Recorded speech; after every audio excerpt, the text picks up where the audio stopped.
ನಿಮ್ಮ ಶರಣರಿಗೆ ಶರಣೆಂಬುದು ಕರುಣಿಸು ಕೂಡಲ ಸಂಗಮ ದೇವ.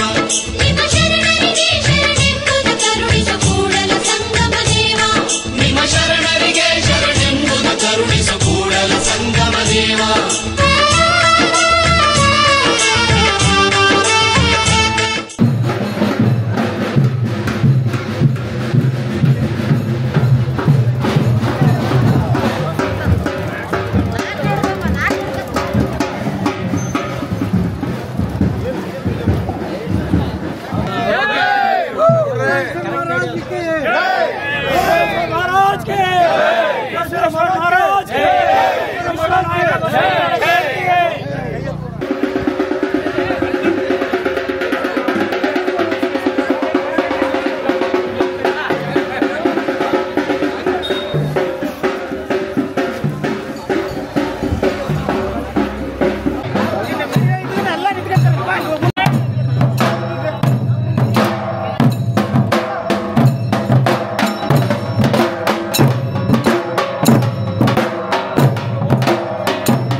ಬಸವೇಶ್ವರರ ಜಯಂತಿಯ ಸಭಾ ಕಾರ್ಯಕ್ರಮಕ್ಕೆ ಈಗ ಉದ್ಘಾಟನೆ ಮಾಡಲಿಕ್ಕೆ ನಮ್ಮ ತಾಲೂಕು ದಂಡಾಧಿಕಾರಿಗಳಾಗಿರ್ತಕ್ಕಂಥ KM ಗುರುಬಸವರಾಜ್ ಸರ್ ಅವರು ಆಗಮಿಸಿದ್ದಾರೆ. ದಯಮಾಡಿ ಅವರು ವೇದಿಕೆಗೆ ಆಗಮಿಸಬೇಕು ಅಂತೇಳಿ ಅವರಲ್ಲಿ ಮನವಿಯನ್ನ ಮಾಡ್ಕೊಳ್ತಾ ಇದ್ದೇವೆ. ಅದೇ ರೀತಿಯಾಗಿ ಅಖಿಲ ಭಾರತ ವೀರಶೈವ ಮಹಾಸಭಾದ ತಾಲೂಕು ಘಟಕದ ಅಧ್ಯಕ್ಷರಾಗಿರ್ತಕ್ಕಂಥ DG ಶಿವಾನಂದಪ್ಪ ಸರ್ ಅವರು ಕೂಡ ವೇದಿಕೆಗೆ ಆಗಮಿಸಬೇಕು ಅಂತೇಳಿ ಅವರಲ್ಲಿ ಮನವಿಯನ್ನ ಮಾಡ್ಕೊಳ್ತಾ ಇದ್ದೇನೆ. ಅದೇ ರೀತಿಯಾಗಿ ಧರ್ಮಸ್ಥಳ ಗ್ರಾಮಾಭಿವೃದ್ಧಿ ಯೋಜನೆಯ ತಾಲೂಕು ಪ್ರೋಗ್ರಾಮ್ ಆಫೀಸರ್ ಆಗಿರ್ತಕ್ಕಂಥ ಶ್ರೀಮತಿ ನಂದಿನಿ ಮೇಡಮ್ ಅವರು ಕೂಡ ವೇದಿಕೆಗೆ ಆಗಮಿಸಬೇಕು ಅಂತೇಳಿ ಅವರಲ್ಲಿ ಮನವಿಯನ್ನ ಮಾಡ್ಕೊಳ್ತಾ ಇದ್ದೀವಿ. ಅದೇ ರೀತಿಯಾಗಿ ಈ ದಿನ ಜಗಜ್ಯೋತಿ ಬಸವೇಶ್ವರರ ಒಂದು ಉಪನ್ಯಾಸವನ್ನ ಮಾಡಲಿಕ್ಕೆ ಬಂದಿರತಕ್ಕಂತ ಡಾಕ್ಟರ್ ಶ್ವೇತಾ ಈಶ್ವರ್ ಅವರು ಕೂಡ ಆಗಮಿಸಿದ್ದಾರೆ. ಅವರಿಗೆ ವೇದಿಕೆಗೆ ಆಹ್ವಾನವನ್ನ ಮಾಡ್ತಾ ಇದ್ದೀನಿ. ಇನ್ನ ಬಹಳಷ್ಟು ಜನ ಮುಖ್ಯ ಅತಿಥಿಗಳು ಈ ವೇದಿಕೆಗೆ ಬರ್ಲಿಕ್ಕಿದ್ದಾರೆ. ಯಾಕೆಂತ ಹೇಳಿದ್ರೆ ತಮ್ಗೆಲ್ಲರಿಗೂ ಗೊತ್ತಿರೋ ಹಾಗೆ ಈ ದಿನ ಬಹಳಷ್ಟು ಕಾರ್ಯಕ್ರಮಗಳು ಇರೋದ್ರಿಂದ ಈಗಾಗಲೇ ಮಾಜಿ MLAಗಳು, ಎಲ್ಲ ಜನಪ್ರತಿನಿಧಿಗಳು, ಎಲ್ಲ ಸಮಾಜದ ಅಧ್ಯಕ್ಷರು ಎಲ್ಲರೂ ಕೂಡ ಇವತ್ತು ಬಂದು ಹೋಗಿದ್ದಾರೆ. ಇನ್ನು ಕೆಲವೇ ಕ್ಷಣಗಳಲ್ಲೂ ಕೂಡ ಶ್ರೀ ಕುಂಬಳೇಶ್ವರ ಶ್ರೀ 108 ಲಿಂಗೇಶ್ವರ ಸೇವಾ ಸಮಿತಿಯ ಅಧ್ಯಕ್ಷರಾಗಿರ್ತಕ್ಕಂಥ ರೇವಣಸಿದ್ದಪ್ಪ ಬೆಣ್ಣೆಯವರು ಕೂಡ ಈ ಒಂದು ಕಾರ್ಯಕ್ರಮದ ವೇದಿಕೆಗೆ ಆಹ್ವಾನಿಸಬೇಕು ಅಂತೇಳಿ ಬರಬೇಕು ಅಂತೇಳಿ ಅವರಲ್ಲಿ ವಿನಂತಿಯನ್ನ ಮಾಡ್ಕೊಳ್ತಾ ಇದ್ದೇನೆ. ಇನ್ನ ಮುಖ್ಯ ಅತಿಥಿಗಳು ಕೂಡ ಇನ್ನು ಬಂದು ಈ ಒಂದು ಸಭಾ ಕಾರ್ಯಕ್ರಮಕ್ಕೆ ಅವರು ಸೇರ್ಕೊಳ್ತಾ ಇದ್ದಾರೆ. ಹಾಗೆ ಈ ಒಂದು ಕಾರ್ಯಕ್ರಮಕ್ಕೆ ಬೆಳಗಿನಿಂದನೂ ಕೂಡ ತಾವೆಲ್ಲರೂ ಕೂಡ ಈ ಒಂದು ಬಸವ ಜಯಂತಿಯ ಆಚರಣೆಯಲ್ಲಿ ತಾವೆಲ್ಲರೂ ಬೆಳಗ್ಗೆ 8 ಗಂಟೆಯಿಂದನೂ ಕೂಡ ತಮ್ಮೆಲ್ಲರ ಒಂದು ತನು ಮನ ಧನದಿಂದ ಸಹಾಯ ಎಲ್ಲ ರೂಪದಲ್ಲೂ ಕೂಡ ತಾವು ಸೇವೆಯನ್ನ ಸಲ್ಲಿಸ್ತಾ ಬಂದಿದ್ದೀರಾ. ಈ ಕಾರ್ಯಕ್ರಮದ ಮುಂಭಾಗದಲ್ಲೂ ಇದ್ದೀರಾ. ತಮ್ಮೆಲ್ಲರಿಗೂ ಕೂಡ ಹೃತ್ಪೂರ್ವಕವಾದ ಸ್ವಾಗತವನ್ನ ಬಯಸ್ತಾ ಇದ್ದೇನೆ. ಶರಣ ಕತ್ತಿಗೆ ಪರಮೇಶ್ವರ ಪರದಿಂದ ಪ್ರಾರ್ಥನೆ. ಓಂ ಬಸವಲಿಂಗಾಯ ನಮಃ. ಓಂ ಗುರು ಬಸವಲಿಂಗಾಯ ನಮಃ.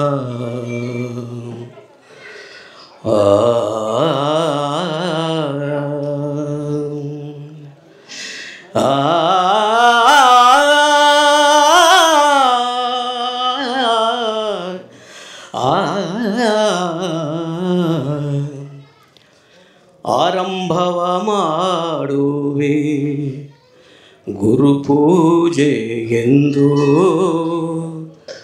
ವ್ಯವಹಾರವ ಮಾಡುವೆನಯ್ಯ ಲಿಂಗಾರ್ಚನೆಗೆಂದು. ಆರಂಭವ ಮಾಡುವೆ ಗುರು ಪೂಜೆಗೆಂದು, ವ್ಯವಹಾರವ ಮಾಡುವೆನಯ್ಯ ಲಿಂಗಾರ್ಚನೆಗೆಂದು. ಆರಂಭವ ಮಾಡುವೆ ಗುರು ಪೂಜೆಗೆಂದು, ವ್ಯವಹಾರವ ಮಾಡುವೆನಯ್ಯ ಲಿಂಗಾರ್ಚನೆಗೆಂದು. ಪರ ಸೇವೆಯ ಮಾಡುವೆನಯ್ಯ ಜಂಗಮ ದಾಸೋಹಕ್ಕೆಂದು. ಪರ ಸೇವೆಯ ಮಾಡುವೆನಯ್ಯ ಜಂಗಮ ದಾಸೋಹಕ್ಕೆಂದು. ನಾನಾವ ಕರ್ಮಂಗಳ ಮಾಡಿದರೆಯೂ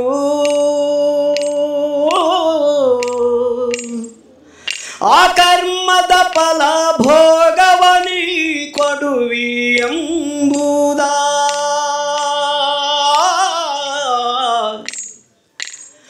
ಆ ಕರ್ಮದ ಫಲ ಭೋಗವನಿ ಕೊಡುವಿ ಎಂಬುದ.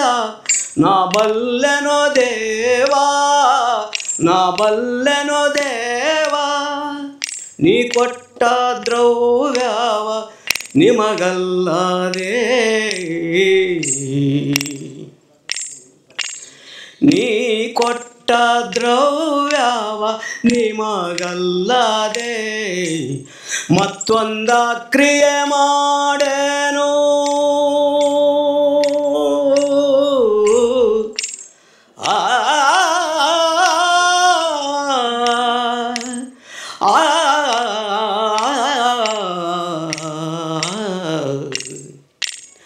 ಮತ್ತೊಂದ ಕ್ರಿಯೆ ಮಾಡೇನು ನಿಮ್ಮ ಸ್ವಾಮಿಗೆ ಸಲ್ಲಿಸುವೆ ನಿಮ್ಮಾಣೆ ಕೂಡಲ ಸಂಗಮ ದೇವ ಆರಂಭವ ಮಾಡುವಿ ಗುರು ಪೂಜೆಗೆಂದು ವ್ಯವಹಾರವ ಮಾಡುವೆನಯ್ಯ ಲಿಂಗಾರ್ಚನೆಗೆಂದು ಆರಂಭವ ಮಾಡುವೆ ಆರಂಭವ ಮಾಡುವೆ ಆರಂಭವ ಮಾಡುವೆ ಗುರು ಪೂಜೆ ಎಂದು ಶರಣರು. ಕತ್ತಿಗೆ ಪರಮೇಶ್ವರಪ್ಪರವರಿಗೆ ಧನ್ಯವಾದಗಳು. ಈಗ ಜಗಜ್ಯೋತಿ ಬಸವೇಶ್ವರ ಜಯಂತಿಯ ಸಭಾ ಕಾರ್ಯಕ್ರಮದ ಸ್ವಾಗತವನ್ನು ಪತ್ರಕರ್ತರಾಗಿರ್ತಕ್ಕಂಥ ಶರಣ ಕೀರ್ತಿಕುಮಾರ್ ಅವರು ನಡೆಸ್ಕೊಡ್ಬೇಕು ಅಂತೇಳಿ ಅವರಲ್ಲಿ ಮನವಿಯನ್ನು ಮಾಡ್ಕೊಳ್ತಾ ಇದ್ದೆ. ಅಖಿಲ ಭಾರತ ವೀರಶೈವ ಲಿಂಗಾಯತ ಮಹಾಸಭಾ ತಾಲೂಕು ಘಟಕದ ವತಿಯಿಂದ ಇಂದು ಆಚರಿಸುತ್ತಿರುವ ಜಗಜ್ಯೋತಿ ಬಸವೇಶ್ವರರ ಜಯಂತಿಯ ಕಾರ್ಯಕ್ರಮದ ಉದ್ಘಾಟನಾ ಕಾರ್ಯಕ್ರಮಕ್ಕೆ ತಮ್ಮೆಲ್ಲರನ್ನು ಆತ್ಮೀಯವಾಗಿ ಸ್ವಾಗತಿಸುತ್ತಾ ಈ ಕಾರ್ಯಕ್ರಮದ ಉದ್ಘಾಟನೆಯನ್ನು ಈ ಕ್ಷೇತ್ರದ ಶಾಸಕರು ಮಾಡಬೇಕಾಯಿತು. ಅನಿವಾರ್ಯ ಕಾರಣದಿಂದ ಅವರು ದೆಹಲಿಯಲ್ಲಿ ಬಸವೇಶ್ವರ ಜಯಂತಿಯಲ್ಲಿ ಕಾರ್ಯಕ್ರಮದಲ್ಲಿ ಭಾಗವಹಿಸಿರೋದ್ರಿಂದ ಅವರ ಅನುಪಸ್ಥಿತಿಯಲ್ಲಿ ಅವ್ರನ್ನ ಸ್ವಾಗತ ಕೋರಿ ಈ ಕಾರ್ಯಕ್ರಮದ ಉದ್ಘಾಟನೆಯನ್ನು ಈ ತಾಲೂಕಿನ ದಂಡಾಧಿಕಾರಿಗಳು ನಮ್ಮವರೇ ಆಗಿರ್ತಕ್ಕಂಥ ತಹಸೀಲ್ದಾರ್ KM ಗುರುಬಸವರಾಜ್ ಅವ್ರನ್ನ ನಾವೆಲ್ಲರೂ ಕೇಳ್ಕೊಂಡಾಗ ಅವರು ಒಪ್ಪಿ ಈ ಕಾರ್ಯಕ್ರಮದ ಉದ್ಘಾಟನೆಗೆ ಆಗಮಿಸಿದ್ದಾರೆ. ಅವರಿಗೆ ತಾಲೂಕು ಅಖಿಲ ಭಾರತ ವೀರಶೈವ ಮಹಾಸಭಾ ಹಾಗೂ ತಮ್ಮೆಲ್ಲರ ಪರವಾಗಿ ಹೃತ್ಪೂರ್ವಕವಾದ ಸ್ವಾಗತವನ್ನು ಕೋರ್ತಾ ಇದ್ದೇವೆ. ಅಖಿಲ ಭಾರತ ವೀರಶೈವ ಮಹಾಸಭಾದ ತಾಲೂಕು ಘಟಕದ ಅಧ್ಯಕ್ಷರಾಗಿರ್ತಕ್ಕಂಥ ಶ್ರೀಯುತ DG ಶಿವಾನಂದ ವಹಿಸಿದ್ದಾರೆ. ಅವರಿಗೂ ಸಹ ವೈಯಕ್ತಿಕವಾಗಿ ತಮ್ಮೆಲ್ಲರ ಪರವಾಗಿ ಹೃತ್ಪೂರ್ವಕವಾದ ಸ್ವಾಗತವನ್ನು ಕೋರ್ತಾ ಇದ್ದೇವೆ. ಈ ದಿನದ ಕಾರ್ಯಕ್ರಮದಲ್ಲಿ ಬಸವೇಶ್ವರರ ಜೀವನ ಚರಿತ್ರೆಯನ್ನು ಕುರಿತು ನಮ್ಮೆಲ್ಲರಿಗೂ ಅವರ ಜೀವನ ಚರಿತ್ರೆಯ ರಸದೌತಣವನ್ನು ನೀಡಲು ಆಗಮಿಸಿರ್ತಕ್ಕಂಥ ಶ್ರೀಮತಿ ಶ್ವೇತಾ ಈಶ್ವರ್ ಅವರನ್ನು ಉಪನ್ಯಾಸಕರು JMIT ಯೂನಿವರ್ಸಿಟಿ ಕಾಲೇಜಿನಲ್ಲಿ ಅವ್ರನ್ನೂ ಸಹ ಈ ಕಾರ್ಯಕ್ರಮಕ್ಕೆ ಹೃತ್ಪೂರ್ವಕವಾದ ಸ್ವಾಗತವನ್ನು ಕೋರ್ತಾ ಇದ್ದೇನೆ. ಅದೇ ರೀತಿ ಈ ಕಾರ್ಯಕ್ರಮದಲ್ಲಿ ಮುಖ್ಯ ಅತಿಥಿಗಳಾಗಿ ಭಾಗವಹಿಸಿರ್ತಕ್ಕಂಥ ಧರ್ಮಸ್ಥಳ ಗ್ರಾಮಾಭಿವೃದ್ಧಿ ಸಂಸ್ಥೆಯ ನಿರ್ದೇಶಕರು ಆಗಿರ್ತಕ್ಕಂಥ ಶ್ರೀಮತಿ ನಂದಿನಿ ಮೇಡಮ್ ಅವರನ್ನು ಸಹ ಸ್ವಾಗತ ಕೋರ್ತಿದ್ದೇನೆ. ಈ ಕಾರ್ಯಕ್ರಮ ನಡೆಸಲು ಸ್ಥಳಾವಕಾಶ ನೀಡತಕ್ಕಂಥ ಈ ಕುಂಬಳೇಶ್ವರ ಮತ್ತು ನೂರಲಿಂಗೇಶ್ವರ ದೇವಸ್ಥಾನ ಸಮಿತಿಯ ಅಧ್ಯಕ್ಷರಾಗಿರ್ತಕ್ಕಂಥ ಶ್ರೀ ರೇವಣಸಿದ್ದಪ್ಪರನ್ನು ಸಹ ಈ ಕಾರ್ಯಕ್ರಮಕ್ಕೆ ಹೃತ್ಪೂರ್ವಕವಾದ ಸ್ವಾಗತವನ್ನು ಕೋರ್ತಾ ಇದ್ದೇವೆ. ಅದೇ ರೀತಿ ಈ ಕಾರ್ಯಕ್ರಮ ನಂತರ ಬಂದಿರತಕ್ಕಂಥ ಭಕ್ತರಿಗೆ ಪ್ರಸಾದ ವ್ಯವಸ್ಥೆಯನ್ನು ಮಾಡಿರ್ತಕ್ಕಂಥ ನಮ್ಮೆಲ್ಲರ ಸ್ನೇಹಿತರು ಹಳ್ಳದಕೇರಿಯ ಶೇರಾಪುರ ರಾಜಣ್ಣವರು ಸಹ ವೇದಿಕೆ ಮೇಲೆ ಆಗಮಿಸುವಂತ ಕೇಳ್ಕೊಂತ ಅವರು ಸಹ ಹೃತ್ಪೂರ್ವಕವಾದ ಸ್ವಾಗತವನ್ನು ಕೋರ್ತಾ ಇದ್ದೇವೆ. ಅದೇ ರೀತಿ ಬೆಳಗ್ಗೆಯಿಂದನೂ ಸಹ ಬೆಳಗ್ಗೆ 8 ಗಂಟೆಯಿಂದ ಇಲ್ಲಿ ತನಕ ಈ ಒಂದು ಬಸವೇಶ್ವರ ಜಯಂತಿಯ ಕಾರ್ಯಕ್ರಮದಲ್ಲಿ ಪ್ರತ್ಯಕ್ಷವಾಗಿ ಪರೋಕ್ಷವಾಗಿ ಸಹಕರಿಸಿರ್ತಕ್ಕಂಥ ಎಲ್ಲ ಸಮಾಜ ಬಾಂಧವರಿಗೆ, ಎಲ್ಲ ಗುರು ಹಿರಿಯರಿಗೆ, ಕಿರಿಯರಿಗೆ, ಹಿರಿಯರಿಗೆ, ಈ ಮೆರವಣಿಗೆಯಲ್ಲಿ ಭಾಗವಹಿಸಿರ್ತಕ್ಕಂಥ ಎಲ್ಲರನ್ನೂ ಸಹ ವೈಯಕ್ತಿಕವಾಗಿ ಹಾಗೂ ತಮ್ಮೆಲ್ಲರ ಪರವಾಗಿ ಸ್ವಾಗತ ಕೋರೋದ್ರ ಜೊತೆಗೆ ಈ ಕಾರ್ಯಕ್ರಮದ ನಿರ್ವಹಣೆ ಮಾಡಲು ಆಗಮಿಸಿರ್ತಕ್ಕಂಥ ಶಾಂತಕುಮಾರ ಮೇಡಮರು ಸಹ ಈ ವೇಳೆ ಸ್ವಾಗತಿಸಿ ಈ ಕಾರ್ಯಕ್ರಮದ ವಿಚಾರವನ್ನು ಪತ್ರಿಕೆಯಲ್ಲಿ ಪ್ರಕಟಿಸಿ ಈ ಸುದ್ದಿಯನ್ನು ಹೊರಗಡೆ ಜನಕ್ಕೆ ಮುಟ್ಟಿಸಲಾಗಿರ್ತಕ್ಕಂಥ ಸಹೋದ್ಯೋಗಿ ಮಿತ್ರರು, ಪತ್ರಿಕಾ ಮಿತ್ರರು ಸಹ ಸ್ವಾಗತ ಕೋರಿ ಈ ಸ್ವಾಗತ ಕೋರಲಾಗ ನನಗೆ ಅವಕಾಶ ಮಾಡಿರ್ತಕ್ಕಂಥ ಎಲ್ಲರಿಗೂ ಧನ್ಯವಾದ ಅರ್ಪಿಸಿ ಈ ಕಾರ್ಯಕ್ರಮ ಮುಗಿಸ್ತೇವೆ. ಈ ಕಾರ್ಯಕ್ರಮದಲ್ಲಿ ಇನ್ನೊಂದು ಕಾರ್ಯಕ್ರಮ ಜೋಡಣೆ ಇದೆ. ಇತ್ತೀಚೆಗೆ ನಡೆದಿರ್ತಕ್ಕಂಥ ಸ್ಪರ್ಧಾತ್ಮಕ ಪರೀಕ್ಷೆಯಲ್ಲಿ UPSCಯಲ್ಲಿ ಅತಿ ಹೆಚ್ಚು ಅಂಕವನ್ನು ಗಳಿಸಿ ರ್ಯಾಂಕನ್ನು ಪಡ್ತಕ್ಕಂಥ ವಿದ್ಯಾರ್ಥಿ ನಮ್ಮವರೇ ಆಗಿರ್ತಕ್ಕಂಥ ಪಕ್ಕದ ಸಚಿನ್ ಅವ್ರನ್ನ ಇನ್ನೇನು ಕೆಲವು ಕ್ಷಣದಲ್ಲಿ ಅವರು ಸಹ ಈ ಕಾರ್ಯಕ್ರಮದಲ್ಲಿ ಭಾಗವಹಿಸಲಿದ್ದಾರೆ. ಅವರು ಸಹ ಅವರ ಅನುಪಸ್ಥಿತಿಯಲ್ಲಿ ಸ್ವಾಗತನ ಕೋರ್ತಾ ಸ್ವಾಗತ ಭಾಷಣ ಮುಗಿಸ್ತಾ ಇದ್ದೀವಿ. ಅತಿಸ್ತಂತ ಪತ್ರಕರ್ತರಾಗಿರ್ತಕ್ಕಂಥ ಶರಣ ಕೀರ್ತಿಕುಮಾರ್ ಸರ್ ಅವರಿಗೆ ಧನ್ಯವಾದಗಳು. ಈಗ ಈ ಒಂದು ಸಭಾ ಕಾರ್ಯಕ್ರಮದ ಉದ್ಘಾಟನೆಯನ್ನು ನಮ್ಮ ತಾಲೂಕು ದಂಡಾಧಿಕಾರಿಗಳಾಗಿರ್ತಕ್ಕಂಥ ಗುರು ಬಸವರಾಜಯ್ಯ ಸರ್ ಅವರು ನೆರವೇರಿಸಿಕೊಡ್ಬೇಕು ಅಂತೇಳಿ ಅವರಲ್ಲಿ ಮನವಿಯನ್ನು ಮಾಡ್ಕೊಳ್ತಾ ಇದ್ದೀನಿ.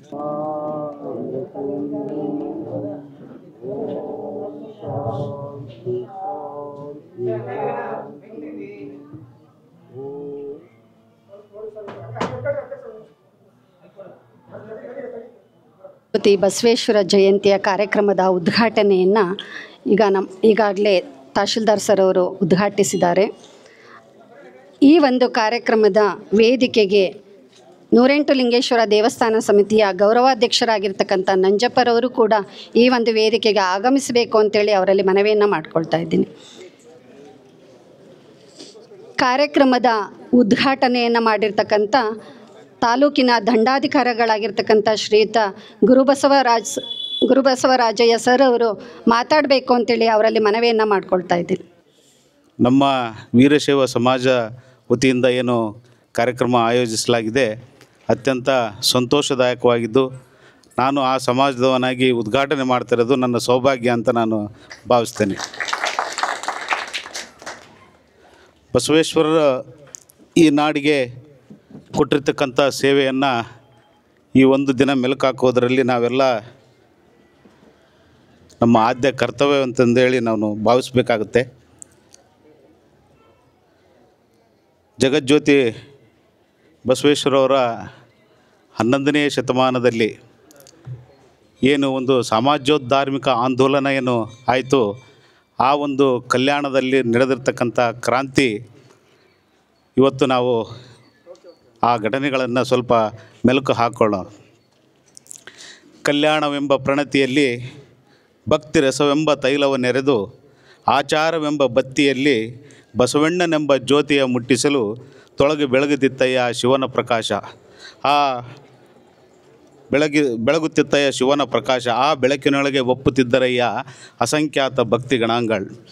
ಅಂದರೆ ಬಸವಣ್ಣನ ಕಾಲದಲ್ಲಿ ಅಲ್ಲಿ ನೆರವೇರ್ತಕ್ಕಂಥ ಎಲ್ಲ ಸಮಾಜದ ವಚನಕಾರರು ಅವರೆಲ್ಲರನ್ನ ನಾವು ಸ್ಮರಿಸಿದರೆ ಬಸವಣ್ಣ ಇನ್ನೂ ಎತ್ತರಕ್ಕೆ ಕಾಣ್ತಾನೆ. ಯಾಕೆಂದರೆ ಕರ್ನಾಟಕದ ಇತಿಹಾಸದಲ್ಲಿ 12ನೇ ಶತಮಾನವೆಂದರೆ 10 ಹಲವು ದೃಷ್ಟಿಕೋನಗಳ ಪರ್ವಕಾಲ. ಬಸವಣ್ಣ ಮುಖಂಡತ್ವದಲ್ಲಿ ಮನುಕುಲೋದ್ಧಾರಕ್ಕಾಗಿ ಒಂದು ಸಮಾಜೋದ್ಧಾರ್ಮಿಕ ಆಂದೋಲನವನ್ನು ನಡೆಯಿತು. ಬಸವಾದಿ ಶರಣರು ಬದುಕಿನ ಮೌಲ್ಯಗಳನ್ನು ಗುರುತಿಸಿದರು. ಅದನ್ನು ಬದುಕಿನಲ್ಲಿ ಅಳವಡಿಸಿಕೊಂಡು ಆದರ್ಶ ಜೀವನ ನಡೆಸಿ ದುಷ್ಟಾಂತರಾದರು. ಹೀಗಾಗಿ ಅವತ್ತು ಇದ್ದಂಥ ಸಾಮಾಜಿಕ ಪಿಡುಗು, ಅಲ್ಲಿ ಬಡವ ಬಲ್ಲಿದನೆಂಬ ಭೇದ, ಆಳು ಅರಸನೆಂಬ ಭೇದ, ಗಂಡು ಹೆಣ್ಣು ಎಂಬ ಲಿಂಗಭೇದ, ಉಚ್ಚ ನೀಚ ಎಂಬ ಜಾತಿ ಭೇದ, ಹೀಗೆ ಹಲವು ವರ್ಗಗಳಿಂದ ಹರಿದು ಹಂಚಿ ಹೋಗಿರ್ತಕ್ಕಂಥ ಸಮಾಜವನ್ನು ಒಂದು ಮುನ್ನೆಲೆಗೆ ತಂದು ಸಮಾಜ ನಿರ್ಮಾಣ ಮಾಡಬೇಕನ್ನೋ ಒಂದು ಅದಮ್ಯ ಚೇತನವನ್ನು ಭದ್ರ ಬುನಾದಿಯನ್ನು ಹಾಕಿಕೊಟ್ಟವರ ಪ್ರಮುಖರಲ್ಲಿ ಬಸವಣ್ಣನವರು. ಅವರು ಸ್ಥಾಪಿಸಿರ್ತಕ್ಕಂಥ ಅನುಭವ ಮಂಟಪದಲ್ಲಿ ವೈರಾಗ್ಯ ಮೂರ್ತಿಯಾಗಿರ್ತಕ್ಕಂಥ ಅಲ್ಲಮಪ್ರಭು ದೇವರು ಆಸ್ಥಾನದ ಮುಖ್ಯಸ್ಥರಾಗಿ ಅನುಭವ ಮಂಟಪವನ್ನು ನಡೆಸಿಕೊಟ್ಟರು. ಇವತ್ತು ನಾವು ಒಂದು ಊರ್ಲಿಂದ ಇನ್ನೊಂದು ಊರಿಗೆ ಹೋಗಲಿಕ್ಕೆ ಒಂದು ವಾಹನ ಇಲ್ಲಾಂದರೆ ನಾವು ಹೋಗೋಕ್ಕಾಗಲ್ಲ. ಒಂದು ಪ್ರದೇಶದಿಂದ ಇನ್ನೊಂದು ಪ್ರದೇಶಕ್ಕೆ ಹೋಗೋಕೆ ಎಷ್ಟು ಪರಿತಪಿಸ್ತಾ ಇದ್ದೀವಿ. ಆದರೆ ಆಗಿನ ಕಾಲಘಟ್ಟದಲ್ಲಿ ಹಲವಾರು ದೇಶಗಳಿಂದ, ಹಲವಾರು ರಾಜ್ಯಗಳಿಂದ ಕಲ್ಯಾಣಕ್ಕೆ ಬರ್ತಾರೆ. ಕಲ್ಯಾಣದಲ್ಲಿ ನಡೆದಿರ್ತಕ್ಕಂಥದ್ದು ಕೇವಲ ಕ್ರಾಂತಿ ಅಲ್ಲ, ಅಲ್ಲಿ ಸಮಾಜೋದ್ಧಾರ್ಮಿಕ ಆಂದೋಲನ ಅಂತ ಕರೀತಾರೆ ಇತಿಹಾಸಕಾರರು. ಸಮಾಜೋದ್ಧಾರ್ಮಿಕ ಅಂದರೆ ಸಮಾಜವನ್ನು ಧಾರ್ಮಿಕವಾಗಿ ಉದ್ಧರಿಸಿದಿರ್ತಕ್ಕಂಥ ಒಂದು ಘಟನೆ ಏನಿದೆಯಲ್ಲ, ಅದು ಸಮಾಜೋದ್ಧಾರ್ಮಿಕ ಆಂದೋಲನ ಅಂತ ಕರೀತಾರೆ. ಹೀಗಾಗಿ ಅಲ್ಲಿರ್ತಕ್ಕಂಥ ವರ್ಗಗಳನ್ನು ಹಂತ ಹಂತವಾಗಿ ಬಸವಣ್ಣನವರು ತೊಡಗಿಸುವುದರ ಮೂಲಕ ಅದನ್ನು ಆಚರಿಸಿದರು. ಯಾಕೆಂದರೆ ಬಸವಾದಿ ತತ್ವಗಳನ್ನು ಹಾಕಿಕೊಟ್ಟಿರ್ತಕ್ಕಂಥ ಶರಣರು ಕೇವಲ ಸಾಹಿತ್ಯ ರಚನೆ ಮಾಡಲಿಲ್ಲ, ಅದನ್ನು ಬದುಕಿನಲ್ಲಿ ಅಳವಡಿಸಿಕೊಂಡು ದೃಷ್ಟಾಂತರಾದರು. ಹಾಗಾಗಿ ಅವರು ಅಂದು ನಡೆದದ್ದು, ಅಂದು ನುಡಿದದ್ದು ನಮಗೆ ಇಂದು ನುಡಿದಂತೆ ಭಾಸವಾಗ್ತಾ ಇದೆ. ಬಸವಣ್ಣನವರು ಕೇವಲ ಬಸವಣ್ಣನವರು ಒಂದೇ ಅಲ್ಲ, ಅಲ್ಲಿರ್ತಕ್ಕಂಥ ಎಲ್ಲ ಶರಣರು ಸೇರಿ ಆ ಒಂದು ಆಂದೋಲನವನ್ನು ಪ್ರಾರಂಭ ಮಾಡಿದರು. ಅದಕ್ಕಾಗಿ ಬರ್ಮಾ ದೇಶದಿಂದ ಬಂದರು, ತಮಿಳ್ನಾಡಿನಿಂದ ಬಂದು ಮರಳು ಶಂಕರ ಸಿದ್ಧ ಅಂತಂದೇಳಿ ದೇವರು ಅಂತಂದೇಳಿ ಅಫ್ಘಾನಿಸ್ತಾನ ಗಾಂಧಾರ್ಲಿಂದ ಬರ್ತಾರೆ. ಮೋಳಿಗೆ ಮಾರಯ್ಯ ಕಾಶ್ಮೀರದ ರಾಜ ಅಲ್ಲಿ ತನ್ನ ರಾಜ್ಯಭಾರವನ್ನು ಬಿಟ್ಟು ಆ ಬಸವ ಕಲ್ಯಾಣಕ್ಕೆ ಬರ್ತಾನೆ. ಅಂದರೆ ಆಗಿನ ಒಂದು ಕ್ರಾಂತಿ ಹೇಗೆ ಇತ್ತು ಅಂತಂದರೆ ಎಲ್ಲರನ್ನೂ ಆಕರ್ಷಿಸಿತ್ತು. ಶಿವಮೊಗ್ಗದಿಂದ ಅಕ್ಕಮಹಾದೇವಿಯವರು ಹೋಗ್ತಾರೆ ಉಡುತಡೆಯಲ್ಲಿಂದ. ಹೀಗೆ ಎಲ್ಲ ಪ್ರದೇಶದಿಂದ ಬಂದು ಬಸವ ಕಲ್ಯಾಣಕ್ಕೆ ಸೇರ್ಕೊತಾರೆ. ಹಾಗಾಗಿ ಅಲ್ಲಿ ನಡೆದಿರ್ತಕ್ಕಂಥ ಒಂದು ವೈಚಾರಿಕ ಕ್ರಾಂತಿ ಏನಿದೆಯಲ್ಲ ಅದು 12ನೇ ಶತಮಾನದ ವೈಚಾರಿಕ ಕ್ರಾಂತಿ ಹಾಗೂ ಸುವರ್ಣಾಕ್ಷರದಲ್ಲಿ ಬರೆದಿಟ್ಟಿರ್ತಕ್ಕಂಥ ಒಂದು ದಿನ ಅಂತಂದು ಹೇಳಿದರೆ ತಪ್ಪಾಗಲಿಕ್ಕಿಲ್ಲ. ಬಸವಣ್ಣನವರು ಬಾಗೇವಾಡಿಯಲ್ಲಿ ಜನನವಾಗಿದ್ದು ಅವರು ಗಂಗಾಂಬಿಕೆ ಮತ್ತು ನೀಲಾಂಬಿಕೆಯನ್ನು ಮದುವೆ ಆಗ್ತಾರೆ. ಮಾದರಸ ಮತ್ತು ಮಾದಲಾಂಬಿಕೆ ಎಂಬ ತಂದೆ ತಾಯಿಗಳಲ್ಲಿ ಹುಟ್ಟಿರ್ತಕ್ಕಂಥ ಬಸವಣ್ಣನವರ ಜನನ ಹುಟ್ಟಿನಿಂದ ಬ್ರಾಹ್ಮಣರಾದರೂ ಕೂಡ ಅವರ ಆಚರಣೆ ವಿಚಾರಣೆ ಪದ್ಧತಿಗಳಿಗೆ ಅವರು ಬೇಸತ್ತು ವೀರಶೈವ ಧರ್ಮವನ್ನು ಅಪ್ಪಿಕೊಳ್ತಾರೆ. ಹಾಗೆ ವೀರಶೈವ ಧರ್ಮಕ್ಕೆ ಸೇರ್ಕೊಂಡ್ಬಿಟ್ಟು ಅದನ್ನು ಇವತ್ತು ವೀರಶೈವ ಧರ್ಮೋದ್ಧಾರಕಂತಂದು ಕೂಡ ನಾವು ಕರಿತೀವಿ. ಯಾಕೆಂದರೆ ಬಸವಣ್ಣನವರು ಆಗಿನ ಕಟ್ಟುಪಾಡುಗಳನ್ನು ವಿರೋಧಿಸ ಮಾಡಿ ಬಾಲ್ಯದಿಂದಲೇ ಅವರಿಗೆ ಒಂಥರ ವೈರಾಗ್ಯವೆಂದು ಬೆಳೆಯುತ್ತೆ. ಕೇವಲ ವೈರಾಗ್ಯವಲ್ಲ, ಆಡಂಬರ ಧಾರ್ಮಿಕತೆಯಲ್ಲಿ ಆಡಂಬರತನವನ್ನು ಕಂಡು ರೋಸಿ ಹೋಗಿ ಅವರು ವೀರಶೈವ ಧರ್ಮವನ್ನು ಅಪ್ಕೊತಾರೆ. ಹಾಗಾಗಿ ಬಸವಣ್ಣನವರ ವೈಚಾರಿಕತೆ ಹಿನ್ನೆಲೆಯಲ್ಲಿ ನೋಡಿದಾಗ ವೀರಶೈವ ಧರ್ಮ ಕೇವಲ ಒಂದು ಧರ್ಮವಾಗಿರದೆ ಅದು ವೈಚಾರಿಕತೆ ಹಿನ್ನೆಲೆಯಲ್ಲಿ ಬಂದಿರತಕ್ಕಂಥ ವೈಜ್ಞಾನಿಕವಾಗಿರ್ತಕ್ಕಂಥ ಧರ್ಮ ಆಗಿರೋದ್ರಿಂದ ಅದನ್ನು ಬಸವಣ್ಣನವರಿಗೆ ಬಹುಬೇಗ ಆಕರ್ಷಿತರಾಗಿ ವೀರಶೈವ ಧರ್ಮವನ್ನು ಅವರು ಪ್ರತಿಪಾದಿಸ್ತಾರೆ. ಇವತ್ತು ಏನಾಗಿದೆ ಅಂದರೆ ನಾವು ಎಲ್ಲ ಶರಣರನ್ನು ಒಂದು ಜಾತಿಗೆ ಸೀಮಿತ ಮಾಡಿಬಿಡ್ತಾ ಇದ್ದೀವಿ. ಕುಲವೆಂದು ಒಡೆದಾಡಿದರೆ ನಿಮ್ಮ ಕುಲದ ನೆಲೆಯನ್ನೇನಾದರೂ ಬಲ್ಲಿರ ಅಂತ ಹೇಳಿರ್ತಕ್ಕಂಥ ಕನಕದಾಸರನ್ನು ಇವತ್ತು ನಾವು ಹಾಲುಮತಕ್ಕೆ ಮಾತ್ರ ಸೀಮಿತ ಮಾಡಿಬಿಟ್ಟಿದ್ದೀವಿ. ಇವತ್ತು ರಾಮ ಆದರ್ಶ ಪುರುಷ, ಆದರ್ಶಪ್ರಾಯವಾಗಿರ್ತಕ್ಕಂಥ ರಾಮ, ಇವತ್ತು ನಮಗೆ ರಾಮನ ನೆನಪಾಗಬೇಕು ಅಂತಂದರೆ ರಾಮಾಯಣ ಬೇಕು. ಆ ರಾಮಾಯಣ ಬರೆಸಿಕೊಟ್ಟಿರ್ತಕ್ಕಂಥ ವಾಲ್ಮೀಕಿಯನ್ನು ನಾವು ಒಂದು ಪರಿಶಿಷ್ಟ ಪಂಗಡ ಒಂದು ವಾಲ್ಮೀಕಿ ಸಮುದಾಯಕ್ಕೆ ನಾವು ಸೀಮಿತವಾಗಿ ಬಿಡಿಸ್ಬಿಟ್ಟಿದ್ದೀವಿ. ಹಾಗೆ ಜಾತಿ ವಿಜಾತಿಯ ನೆನಬೇಡ ದೇವನೊಲಿದಾತನೇ ಜಾತ ಸರ್ವಜ್ಞ ಅಂತಂತ ಹೇಳಿರ್ತಕ್ಕಂಥ ಸರ್ವಜ್ಞನನ್ನು ನಾವು ಒಂದು ಕುಂಬಾರ ಸಮಾಜಕ್ಕೆ ಸೀಮಿತವಾಗಿ ಮಾಡಿಬಿಟ್ಟಿದ್ದೀವಿ. ಇದು ಯಾಕಂದರೆ ದುಃಖದ ಸಂಗತಿ. ಈ ನಾಡಿನಲ್ಲಿ ಉದಿಸಿರ್ತಕ್ಕಂಥ ಈ ನಾಡಿನಲ್ಲಿ ಹುಟ್ಟಿರ್ತಕ್ಕಂಥ ಎಲ್ಲ ಶರಣರು ಸಮಾಜವನ್ನು ಸಮಾಜ ನಿರ್ಮಾಣ ಮಾಡಲಿಕ್ಕೆ ಅವರು ತಮ್ಮ ಜೀವನವನ್ನು ತೆಗೆದು ಈ ಮಣ್ಣಿನಲ್ಲಿ ಅವರು ಸಾರ್ಥಕತೆ ಜೀವನವನ್ನು ನಡೆಸಿಕೊಟ್ಟರು. ಆದರೆ ಈಗಿನ ಪರಿಸ್ಥಿತಿಯಲ್ಲಿ ನಾವು ಅವರನ್ನು ಒಂದು ಸಮಾಜಕ್ಕೆ ಸೀಮಿತವಾಗಿ ನೋಡ್ತಕ್ಕಂಥದ್ದು ತಪ್ಪು. ಹಾಗೆಯೇ ಬಸವಣ್ಣ ತನ್ನ ಇಡೀ ಜೀವಮಾನದ ಉದ್ದಕ್ಕೂ ಕೆಳಸ್ತರದಲ್ಲಿರ್ತಕ್ಕಂಥ ಸಮಾಜವನ್ನು ಮೇಲೆತ್ತುವುದರ ಮೂಲಕ ಎಲ್ಲ ವರ್ಗಗಳನ್ನು, ಎಲ್ಲ ಲಿಂಗಭೇದ, ಜಾತಿ ಭೇದ ಎಲ್ಲವುಗಳನ್ನು ತೊಡೆದು ಹಾಕಿ ಒಂದು ಸಮಶಿಷ್ಟವಾಗಿರ್ತಕ್ಕಂಥ ಒಂದು ಸಮಾಜವನ್ನು ನಿರ್ಮಾಣ ಮಾಡಲಿಕ್ಕೆ ಭದ್ರ ಬುನಾದಿಯನ್ನು ಹಾಕಿಕೊಟ್ರು. ಹಾಗೆ ಗಂಡು ಹೆಣ್ಣೆಂಬ ಲಿಂಗಭೇದ ನೋಡಿ, ಅವತ್ತಿನ ಕಾಲಘಟ್ಟದಲ್ಲಿ ಹೆಣ್ಣು ಅನ್ನೋವನ್ನು ಮಾಯೆ ಅಂತ ಕರಿತಾ ಇದ್ದರು. ಇಡೀ ಸಮುದಾಯ ಹೆಣ್ಣು ಒಂದು ಸಮಾಜ ಬಳಕೆಯಾಗದೆ ಮತ್ತು ಸಮಾಜಮುಖಿ ಆಗದೆ ಒಂದು ಸೀಮಿತ ಒಂದು ಕರೆದ್ಬಿಟ್ರಿ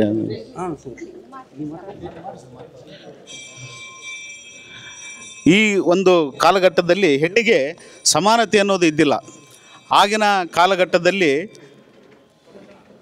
ಒಂದು ದೊಡ್ಡದಾಗಿರ್ತಕ್ಕಂಥ ಸಮಾಜ ಹೆಣ್ಣು, ಆದರೆ ಅದು ಸದುಪಯೋಗವಾಗದೆ ಮಾನವ ಸಂಪತ್ತು ಹೆಣ್ಣಿಗೆ ಒಂದು ಸ್ಥಾನಮಾನ ಕೊಡದೇ ಇದ್ದಿದ್ದರಿಂದ ಅಲ್ಲಿ ಅಸಮಾನತೆ ಉಂಟಾಗಿತ್ತು. ಹಾಗಾಗಿ ಬಸವಣ್ಣನವರು ಹೆಚ್ಚಿನ ರೀತಿಯಲ್ಲಿ ಆ ತಾರತಮ್ಯವನ್ನು ಹೊಡೆದೋಡಿಸಿದರು. ಹಾಗಾಗಿ ಅನೇಕ ಮಹಿಳಾ ಶರಣೆಯರು ಆಗಿನ ಕಾಲಘಟ್ಟದಲ್ಲಿ ಅಸಂಖ್ಯಾತ ವಚನಗಳನ್ನು ಸೃಷ್ಟಿಗೆ ಸಾಕ್ಷಿಯಾಯಿತು.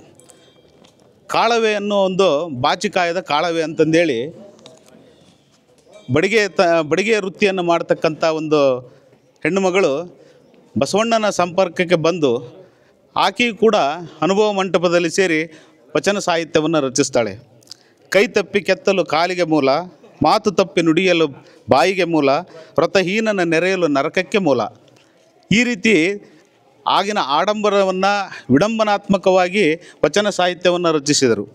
ಹಾಗೆ ಬಸವಣ್ಣನವರ ಒಂದು ಹೆಸರು ವಿಶ್ವವಿಖ್ಯಾತವಾಯಿತು. ಬೇರೆ ಬೇರೆ ದೇಶಗಳಲ್ಲಿ ಕೂಡ ಇದು ಮಿಂಚಿನ ಸಂಚಾರವಾಯಿತು.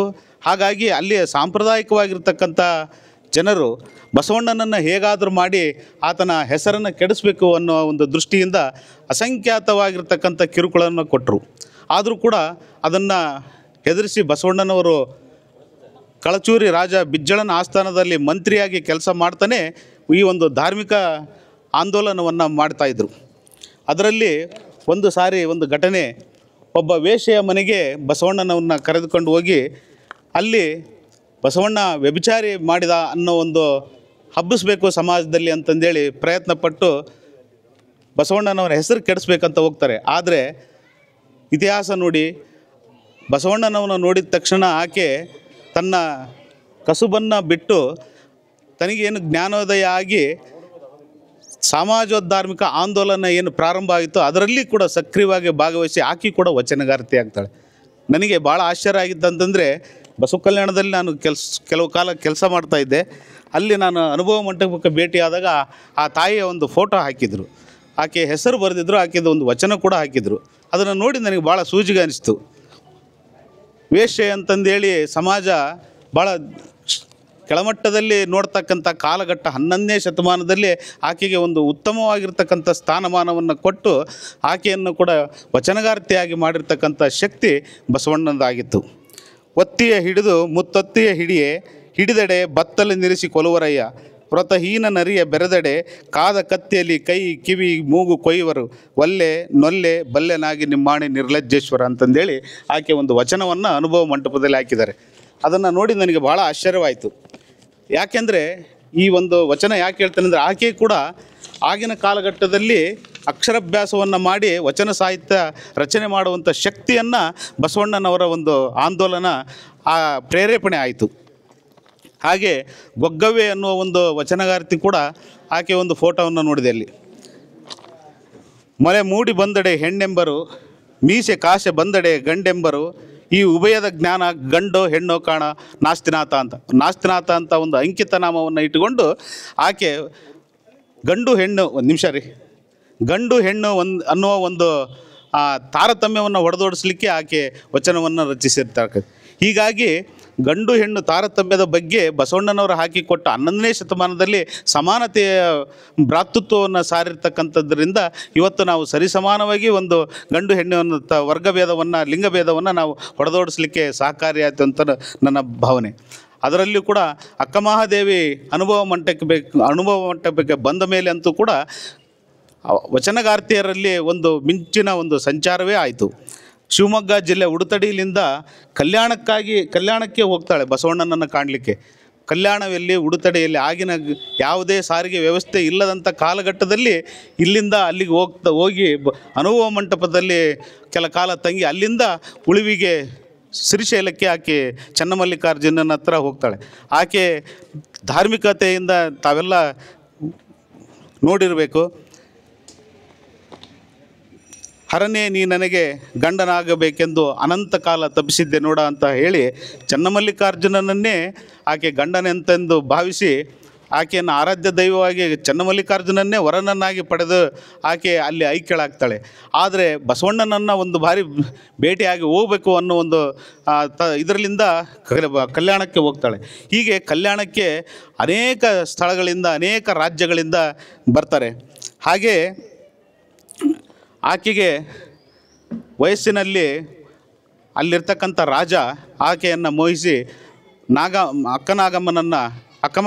ಮಹಾದೇವಿ ಅಂತ ಕರೀತಾರೆ. ಮೊದಲು ಮಹಾದೇವಿಯನ್ನು ಮದುವೆ ಆಗಬೇಕು ಅಂತಂದೇಳಿ ಬಯಸಿದಾಗ ಆಕೆ ಇಲ್ಲ, ನಾನು ಮದುವೆ ಆಗೋಕ್ಕೆ ಸಾಧ್ಯ ಇಲ್ಲ ಅಂತಂದು ಹೇಳಿದಾಗ ಅವಾಗ ಹೇಳ್ತಾರೆ, ನಿನಗೆ ಯಾಕೆ ವೈರಾಗ್ಯ ಅಥವಾ ಮದುವೆ ಆಗಬಾರ್ದು ಅಂತಂದೇಳಿ ನಿಶ್ಚಯಿಸಿದೆಯೋ ಏನಂತ ಕೇಳಿದ್ರೆ, ಇಲ್ಲ ನಾನು ಈಗಾಗಲೇ ಚನ್ನಮಲ್ಲಿಕಾರ್ಜುನನನ್ನೇ ನಾನು ಗಂಡನಾಗಿ ಸ್ವೀಕರಿಸಿದ್ದೀನಿ ಅಂತಂದು ಹೇಳಿದಾಗ ಅದು ಅಂತರಂಗಕ್ಕಾತು. ಲೌಕಿಕವಾಗಿ ಒಬ್ಬ ಗಂಡ ಬೇಕೇ ಬೇಕಂದಾಗ ಲೌಕಿಕಕ್ಕೊಬ್ಬ ಗಂಡ ಪರಮಾರ್ಥಕ್ಕೊಬ್ಬ ಗಂಡನೇ, ಎನ್ನ ಗಂಡ ಚನ್ನಮಲ್ಲಿಕಾರ್ಜುನನಲ್ಲದೆ ಮಿಕ್ಕಿದ ಗಂಡರೆಲ್ಲ ಮುಗಿಲ ಮರೆಯ ಬಣ್ಣದ ಬೊಂಬೆಗಳು ನೋಡಯ್ಯ ಅಂತಂದು ಹೇಳ್ತಾಳೆ. ಹೀಗೆ ಆಕೆ ವಚನದಲ್ಲಿಯೇ ಧಾರ್ಮಿಕತೆಯನ್ನು ನಾವು ನೋಡಬೇಕಾಗ್ತದೆ. ಹಾಗೆ ಬಂದಿರತಕ್ಕಂಥ ಅವರು ಬೇರೆ ಯಾರೂ ಅಲ್ಲ, ಆ ಅರಸನ ಒಂದು ಆಸೆಯನ್ನು ಧಿಕ್ಕರಿಸ್ತಾ ಇದೆಯಲ್ಲ ನೀನು ಅಂತಂದು ಹೇಳಿದಾಗ, ರತ್ನದ ಸಂಕೋಲೆದೆ ಆದರೇನು ತೊಡರಲ್ಲವೇ, ಮುತ್ತಿನ ಬಲೆಯಾದರೇನು ಬಂಧನವಲ್ಲವೇ, ಚಿನ್ನದ ಕತ್ತಿಯಲ್ಲಿ ತಲೆಯ ಹೊಯ್ದರೆ ಸಾವನ್ನಪ್ಪರೆ ಅಂತಂದರೆ ಅವತ್ತು ಆಕೆಗೆ ರಾಜನಾಗಿ ಬಂದಿರತಕ್ಕಂಥ ರಾಣಿಯ ಪಟ್ಟ ಸಿಗುತ್ತದೆ ಅಂತಂದ್ರೂ ಕೂಡ ಆಕೆ ಬಿಟ್ಟು ಬರ್ತಾಳೆ. ಇದು ಈ ಸಂದರ್ಭದಲ್ಲಿ ಯಾಕೆ ಹೇಳ್ತೀನಪ್ಪ ಅಂತಂದರೆ, ಬಸವಣ್ಣನವರ ಒಂದು ಈ ಧಾರ್ಮಿಕ ಆಂದೋಲನ ಏನಿತ್ತು ಅದು ಅತ್ಯಂತ ದೊಡ್ಡದಾಗಿರ್ತಕ್ಕಂಥ ಶಕ್ತಿ ಆಗಿತ್ತು. ಹಾಗಾಗಿ ಅಲ್ಲಿರ್ತಕ್ಕಂಥ ಎಲ್ಲ ಶರಣೀಯರು ಬಸವಣ್ಣನವರ ಒಂದು ಸಾನ್ನಿಧ್ಯವನ್ನು ಬಯಸಿ ಅನುಭವ ಮಂಟಪಕ್ಕೆ ಬರ್ತಾರೆ. ಹಾಗಾಗಿ ಇವತ್ತು ನಾವು 12ನೇ ಶತಮಾನದ ಇತಿಹಾಸವನ್ನು ಅವಲೋಕನ ಮಾಡಿದಾಗ ಅಲ್ಲಿ ನೆರವೇರಿರ್ತಕ್ಕಂಥದ್ದು ಕೇವಲ ಒಂದು ಧಾರ್ಮಿಕತೆ ಅಲ್ಲ, ಇಡೀ ಸಮಾಜವನ್ನು ಉತ್ತುಂಗಕ್ಕೆ ಒಯ್ಯಿರ್ತಕ್ಕಂಥ ಶಕ್ತಿ ಆಗಿನ ಕಾಲದಲ್ಲಿ ಬಸವಣ್ಣನವರಿಗಿತ್ತು. ಹಾಗಾಗಿ ಅಲ್ಲಿ ನೋಡಿ, ಬಸವಣ್ಣನವರ ಅನುಭವ ಮಂಟಪದಲ್ಲಿ ಕೂಡ ಅಲ್ಲಮ ಪ್ರಭುದೇವರು ವೈರಾಗ್ಯ ಮೂರ್ತಿ ಅಂತ ಕರಿತೀವಿ. ಹಾಗೆ ಬಸವಣ್ಣನನ್ನು ಭಕ್ತಿಯ ಪ್ರತೀಕವಾಗಿ ನೋಡ್ತೇವೆ. ಹಾಗೆ ಚನ್ನಬಸವಣ್ಣನವರನ್ನು ಜ್ಞಾನದ ಪ್ರತೀಕವಾಗಿ ನೋಡ್ತೇವೆ. ಹೀಗಾಗಿ ಬಸವಣ್ಣನವರ ನೇತೃತ್ವದಲ್ಲಿ ಎದ್ದರೂ ಕೂಡ ಆ ಒಂದು ಅನುಭವ ಮಂಟಪದ ಆಸ್ಥಾನದಲ್ಲಿ ಅಲ್ಲಮ ಪ್ರಭುದೇವರು ಈ ಒಂದು ಅನುಭವ ಮಂಟಪದ ಸಾನ್ನಿಧ್ಯವನ್ನು ವಹಿಸಿರ್ತಕ್ಕಂಥದ್ದು. ಆಸೆಗೆ ಸತ್ತದ್ದು ಕೋಟಿ, ಆಮಿಷಕ್ಕೆ ಸತ್ತದ್ದು ಕೋಟಿ, ಹೊನ್ನು ಮಣ್ಣು ಹೆಣ್ಣಿಗಾಗಿ ಸತ್ತದ್ದು ಕೋಟಿ, ಗುಹೇಶ್ವರ ನಿಮಗಾಗಿ ಸತ್ತವರನ್ನಾರು ಕಾಣೆ. ಅಂದರೆ ಆತನ ವೈರಾಗ್ಯ ಹೇಗಿತ್ತು ಅನ್ನೋದೊಂದು ಈ ವಚನದ ಮೂಲಕ ಗೊತ್ತಾಗುತ್ತೆ. ಹಾಗಾಗಿ ಎಲ್ಲ ಮೇಲು ಕೀಳು ಎಂಬ ಜಾತಿ ಭೇದ, ಗಂಡು ಹೆಣ್ಣು ಎಂಬ ಲಿಂಗಭೇದ, ಬಡವ ಬಲ್ಲಿದನೆಂಬ ವರ್ಗಭೇದ, ಆಳು ಅರಸನೆಂಬ ಸ್ಥಾನಭೇದ, ಇವುಗಳ ಎಲ್ಲವುಗಳನ್ನು ವಿರುದ್ಧ ಹೋರಾಟ ಮಾಡಿರ್ತಕ್ಕಂಥದ್ದು ಆಗಿನ 11ನೇ ಮತ್ತು 12ನೇ ಶತಮಾನದ ಈ ಒಂದು ಬಸವಯುಗ. ಹಾಗಾಗಿ ಇವತ್ತು ನಾವು ಆ ಬಸವಣ್ಣನವರ ಒಂದು ಆಶಯಗಳನ್ನು ನಾವೆಲ್ಲ ನೆರವೇರಿಸಬೇಕಾಗಿರುತ್ತೆ. ಹಾಗೆ ಅವರು ಹಾಕಿಕೊಟ್ಟ ಮಾರ್ಗದರ್ಶನದಲ್ಲಿ ನಾವೆಲ್ಲ ನಡಿಬೇಕಾಗಿದೆ. ಇವತ್ತು ಎಲ್ಲ ಜಾತಿ ಜನಾಂಗದವರನ್ನು ಎಲ್ಲರನ್ನು ಸಹೋದರ ಭ್ರಾತೃತ್ವದಿಂದ ನಡೆಸಿಕೊಂಡು ನಾವೆಲ್ಲ ಮುನ್ನುಗ್ತೀವಿ ಅಂದರೆ ಅದು ನಮ್ಮ ವೀರಶೈವ ಲಿಂಗಾಯತ ಮಹಾಸಭೆ ಮಾತ್ರ. ಯಾಕೆಂದರೆ ನಾವು ಯಾರು ಕೂಡ ಮೇಲು ಕೀಳು ಅನ್ನುವುದನ್ನು ಪರಿತಪಿಸದೆ, ಯಾರಲ್ಲಿಯೂ ಕೂಡ ವಿಷಮತೆಯನ್ನು ಭಾವನೆಯನ್ನು ಹೊಂದದೆ ಎಲ್ಲರೂ ಒಂದು ಸಹೋದರತ್ವ ನೀತಿಯಲ್ಲಿ ನಾವೆಲ್ಲ ಹೋಗ್ತಾ ಇದ್ದೀವಿ. ಅದು ನಾವು ಈ ಒಂದು ಸಮಾಜದಲ್ಲಿ ಹುಟ್ಟಿದ್ವಿ ಅಂದರೆ ನಾವೆಲ್ಲರೂ ಹೆಮ್ಮೆ ಪಡಬೇಕಾಗಿರ್ತಕ್ಕಂಥ ವಿಷಯ. ಹಾಗಾಗಿ ಇವತ್ತು ವೀರಶೈವ ಲಿಂಗಾಯತ ಸಮಾಜ ಇನ್ನೂ ಹೆಚ್ಚಿನ ಮಟ್ಟದಲ್ಲಿ ಸದೃಢವಾಗಬೇಕಾಗುತ್ತೆ. ಇಲ್ಲಿ ಎಷ್ಟು ಸಾವಿರಾರು ಲಕ್ಷಾನುಗಟ್ಟಲೆ ಇದ್ದರೂ ಕೂಡ ನಾವು ಇವತ್ತು ಈ ಸಣ್ಣದಾಗಿರ್ತಕ್ಕಂಥ ಕಾರ್ಯಕ್ರಮ ಮಾಡ್ತಾಯಿದ್ವಿ. ಆಗಲಿ ಇದು ಒಂದು ಪ್ರಾರಂಭವಾಗಲಿ. ಮುಂದಿನ ದಿನಮಾನದಲ್ಲಿ ಹೆಚ್ಚಿನ ಸಂಖ್ಯೆಯಲ್ಲಿ ಎಲ್ಲರೂ ಭಾಗವಹಿಸಿ ಪ್ರತಿಯೊಬ್ಬರು ಮನೆಯಿಂದ ಆಗಮಿಸಿ ಮಕ್ಕಳನ್ನು ಕರೆತರೋದ್ರ ಮೂಲಕ ಅವರಿಗೆ ಬಸವಣ್ಣ ಹೇಗೆ ಅವರ ಜೀವನವನ್ನು ಈ ಸಮಾಜಕ್ಕೆ ಮುಡುಪಾಗಿಟ್ಟರು ಅನ್ನೋದನ್ನು ಎಲ್ಲರೂ ಕೂಡ ಅರ್ಥೈಸಬೇಕಾಗಿರ್ತದೆ. ಹಾಗಾಗಿ ಸಮಾಜ ಇನ್ನು ಒಗ್ಗಟ್ಟಾಗಬೇಕಾಗಿದೆ, ಬಲಿಷ್ಠವಾಗಬೇಕಾಗಿದೆ, ಬಸವಣ್ಣ ಹಾಕಿಕೊಟ್ಟ ಮೇಲ್ಪಂಕ್ತಿಯಲ್ಲಿ ನಾವು ಸಾಗಬೇಕಾಗಿದೆ. ಹಾಗಾಗಿ ಇವತ್ತು ಬೆಳಗಿನಿಂದ ನಾವು ಮೆರವಣಿಗೆ ಮೂಲಕ ಅತ್ಯಂತ ಹೆಚ್ಚಿನ ಸಂಖ್ಯೆಯಲ್ಲಿ ಭಾಗವಹಿಸಿ ಯಶಸ್ವಿಯಾಗಿ ಕಾರ್ಯಕ್ರಮ ಆಯೋಜಿಸಲಾಗಿತ್ತು. ಹಾಗಾಗಿ ಈ ಕಾರ್ಯಕ್ರಮಕ್ಕೆ ಆಯೋಜಿಸಿರ್ತಕ್ಕಂಥ ಎಲ್ಲ ಆಯೋಜಕರನ್ನು, ಸಂಘಟಕರನ್ನು ನಾನು ಹೃತ್ಪೂರ್ವಕವಾದ ಅಭಿನಂದನೆಗಳನ್ನು ಸಲ್ಲಿಸ್ತೇನೆ. ಹಾಗೆ ಇವತ್ತು ಬಸವಣ್ಣ ಏನೇ ಇದ್ದರೂ ಕೂಡ ನಮ್ಮ ಒಂದು ಧರ್ಮದಲ್ಲಿ ಅವರು ಹಾಕಿಕೊಟ್ಟಿರ್ತಕ್ಕಂಥವುಗಳನ್ನು ನಾವು ಪಾಲನೆ ಮಾಡುವುದರ ಜೊತೆಗೆ ಇಂಥ ಒಂದು ಕಾರ್ಯಕ್ರಮದಲ್ಲಿ ಅವರನ್ನು ನೆನೆಸ್ಕೊಳ್ಬೇಕು. ಹಾಗೆ ಅವರು ಹಾಕಿಕೊಟ್ಟ ಮಾರ್ಗಗಳನ್ನು ನೆರವೇರಿಸ್ಕೊಳ್ಬೇಕು. ಹಾಗೆ ಇದು ಮುಂದಿನ ಪೀಳಿಗೆಗೆ ಹಾಗೆ ಅವರು ನಡೆಸ್ಕೊಂಡು ಹೋಗಲಿಕ್ಕೆ ನಾವೆಲ್ಲರೂ ಕಂಕಣಬದ್ಧರಾಗಿ ಇರಬೇಕು ಅಂತ ಹೇಳ್ತೇನೆ. ಕೊನೆಯದಾಗಿ ಒಂದು ವಚನ ಹೇಳುವುದರ ಮೂಲಕ ನಾನು ನನ್ನ ಮಾತನ್ನು ಮುಗಿಸ್ತೇನೆ. ಅದ್ವೈತವ ನುಡಿದ ನಾನು ಅಹಂಕಾರಿಯಾದನಯ್ಯ, ಬ್ರಹ್ಮವ ನುಡಿದ ನಾನು ಭ್ರಮಿತನಾದನಯ್ಯ, ಶೂನ್ಯವ ನುಡಿದು ನಾನು ಸುಖ ದುಃಖಕ್ಕೆ ಗುರಿಯಾದನೆಯ ಗುಹೇಶ್ವರ, ನಿಮ್ಮ ಶರಣರ ಸಂಗನ ಬಸವಣ್ಣನ ಸಾನ್ನಿಧ್ಯದಿಂದ ನಾನು ಸದ್ಭಕ್ತನಾದೆನೆಯ. ಇದು ಪ್ರಭುದೇವರು, ಅಲ್ಲಮ ಪ್ರಭುದೇವರು ಬಸವಣ್ಣನ ಸಾನ್ನಿಧ್ಯದಿಂದ ನಾವು ಸದ್ಭಕ್ತನಾದೆ ಅಂತ ವೈರಾಗ್ಯ ಮೂರ್ತಿಯವರೇ ನುಡಿದಿದ್ದಾರೆ.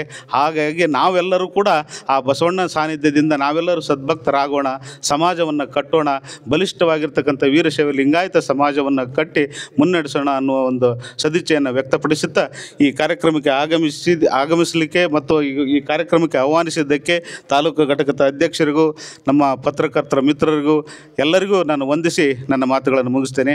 ಜೈ ಬಸವಣ್ಣ. ಉಪನ್ಯಾಸಕರಾಗಿ ಆಗಮಿಸಿರ್ತಕ್ಕಂಥ ಡಾಕ್ಟರ್ ಶ್ವೇತಾ ಈಶ್ವರ್ ಅವರು ಅವರ ಉಪನ್ಯಾಸ ನುಡಿಗಳನ್ನು ಆಡಬೇಕು ಅಂತೇಳಿ ಅವರಲ್ಲಿ ವಿನಂತಿಯನ್ನು ಮಾಡ್ಕೊಳ್ತಾ ಇದ್ದೇನೆ. ವೇದಿಕೆಯ ಮೇಲಿರುವ ಗಣ್ಯರೇ ಹಾಗೂ ವೇದಿಕೆಯ ಮುಂಭಾಗದಲ್ಲಿರುವಂತಹ ನನ್ನ ಸಹೋದರ ಸಹೋದರಿಯರೇ, ಬಸವಣ್ಣನವ್ರಿಗೆ ಏನು ಅನಿಸುತ್ತೆ ಅಂದರೆ ರೋಗಿ ಬಯಸಿದ್ದು ಹಾಲು ಅನ್ನ, ವೈದ್ಯರು ಹೇಳಿದ್ದು ಹಾಲು ಅನ್ನ ಅಂತ. ಯಾಕಂದರೆ ಅವ್ರು ಹುಡ್ಕೊಂಬಂದಿದ್ದೇ ಸಂಗಮೇಶನ ಧ್ಯಾನ ಮಾಡೋದಕ್ಕೆ. ಆವಾಗ ಅವರು ಪ್ರತಿದಿನ ಬೆಳಗ್ಗೆ 4 ಗಂಟೆಗೆ ಅಥವಾ 3 ಗಂಟೆಗೆ ಏನು ಮಾಡ್ತಾಯಿದ್ರು, ಅವರು ನೀರನ್ನು ಹರಿಸ್ತಾ ಹೋಗೋರು. ಒಂದು ಕಟ್ಟಿಗೆಯಲ್ಲಿ ಆ ಕಡೆ ಈ ಕಡೆ 2 ಬಿಂದಿಗೆಯನ್ನು ಇಟ್ಕೊಂಡು ಮುಂದೆ ಒಂದು ಹೂ ತರೋದಕ್ಕೆ ಒಂದು ಹೂವಿನ ಪುಟ್ಟಿಯನ್ನು ಇಟ್ಕೊಂಡು ಹೋಗ್ತಾ ಇದ್ದರು. ನೀರು ತಗೊಂಡು ಬರುವಾಗ ಅಲ್ಲಿ ಯಾವುದಾದ್ರೂ ಒಂದು ಹೂದೋಟ ಕಣ್ಣಿಗೆ ಕಾಣ್ತು ಅಂದ ತಕ್ಷಣವೇ ಇವತ್ತು ನಮ್ಮ ಸಂಗಮೇಶನನ್ನು ಪೂಜಿಸೋದಕ್ಕೆ ತುಂಬ ಹೂಗಳು ಸಿಗುತ್ತೆ ಅಂಥೇಳಿ ಕುಣಿದು ಕುಪ್ಪಳಿಸ್ತಿದ್ರಂತೆ. ಅಂದರೆ ಅವ್ರಿಗೆ ಸಂತೋಷ ಯಾವುದರಿಂದ ಸಿಗ್ತಾ ಇತ್ತು ಅನ್ನೋದನ್ನು ನಾವು ವಿಚಾರ ಮಾಡಬೇಕಾಗತ್ತೆ. ಸೊ ಹೂವನ್ನು ತೊಗೊಂಬರ್ಬೇಕು ಅಂದರೆ ಅವ್ರು ಹೇಗೆ ಹೋಗ್ತಿದ್ರು ಅಂದರೆ ಫಸ್ಟು ಮುಖಕ್ಕೆ ಮುಸ್ಕನ್ನು ಧರಿಸ್ತಾ ಇದ್ರಂತೆ.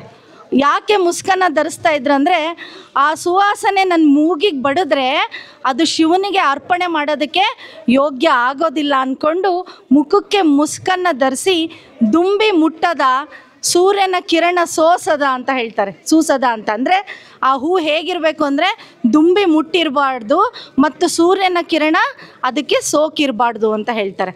ಆ ಥರದ ಹೂವನ್ನು ಅವ್ರು ಏನು ಮಾಡ್ತಾಯಿದ್ರು, ಸಂಗಮೇಶನ ಪೂಜೆಗೋಸ್ಕರ ತೊಗೊಂಬರ್ತಾಯಿದ್ರು. ತೊಗೊಂಬಂದು ಅವರು ಯಾವ ರೀತಿಯಾಗಿ ಅವ್ರು ಎಷ್ಟು ತನ್ಮಯತೆ ಇತ್ತು ಅಂದರೆ ಅವರು ಅಭಿಷೇಕ ಮಾಡಿ ಪೂಜೆ ಮಾಡ್ತಾಯಿದ್ರೆ ಅವ್ರ ಕಣ್ಣಲ್ಲಿ ನೀರು ಬರ್ತಾಯಿತ್ತಂತೆ. ಅಂದರೆ ಇದರ ಅರ್ಥ ಏನು?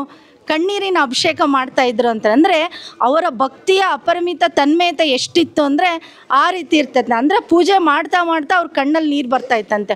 ಅಷ್ಟು ಚೆಂದ ಪೂಜೆ ಮಾಡ್ತಾಯಿದ್ರಂತೆ.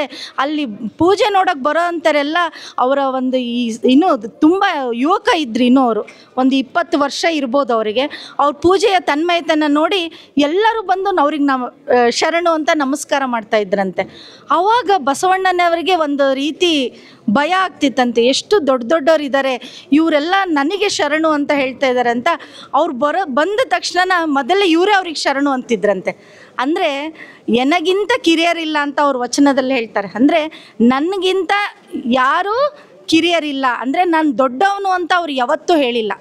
ಬಸವಣ್ಣನವ್ರು ಯಾಕೆ ದೊಡ್ಡವರಾಗ್ತಾರೆ ಅಂದರೆ ಅವ್ರು ಹೇಳೋದು ನಾನು ಯಾವಾಗಲೂ ಚಿಕ್ಕವನು ಅಂತಲೇ ಹೇಳ್ತಾರೆ. ಅವರು ನಾನು ದೊಡ್ಡವನು ಅಂತ ಅವ್ರು ಯಾವತ್ತೂ ಹೇಳಲ್ಲ.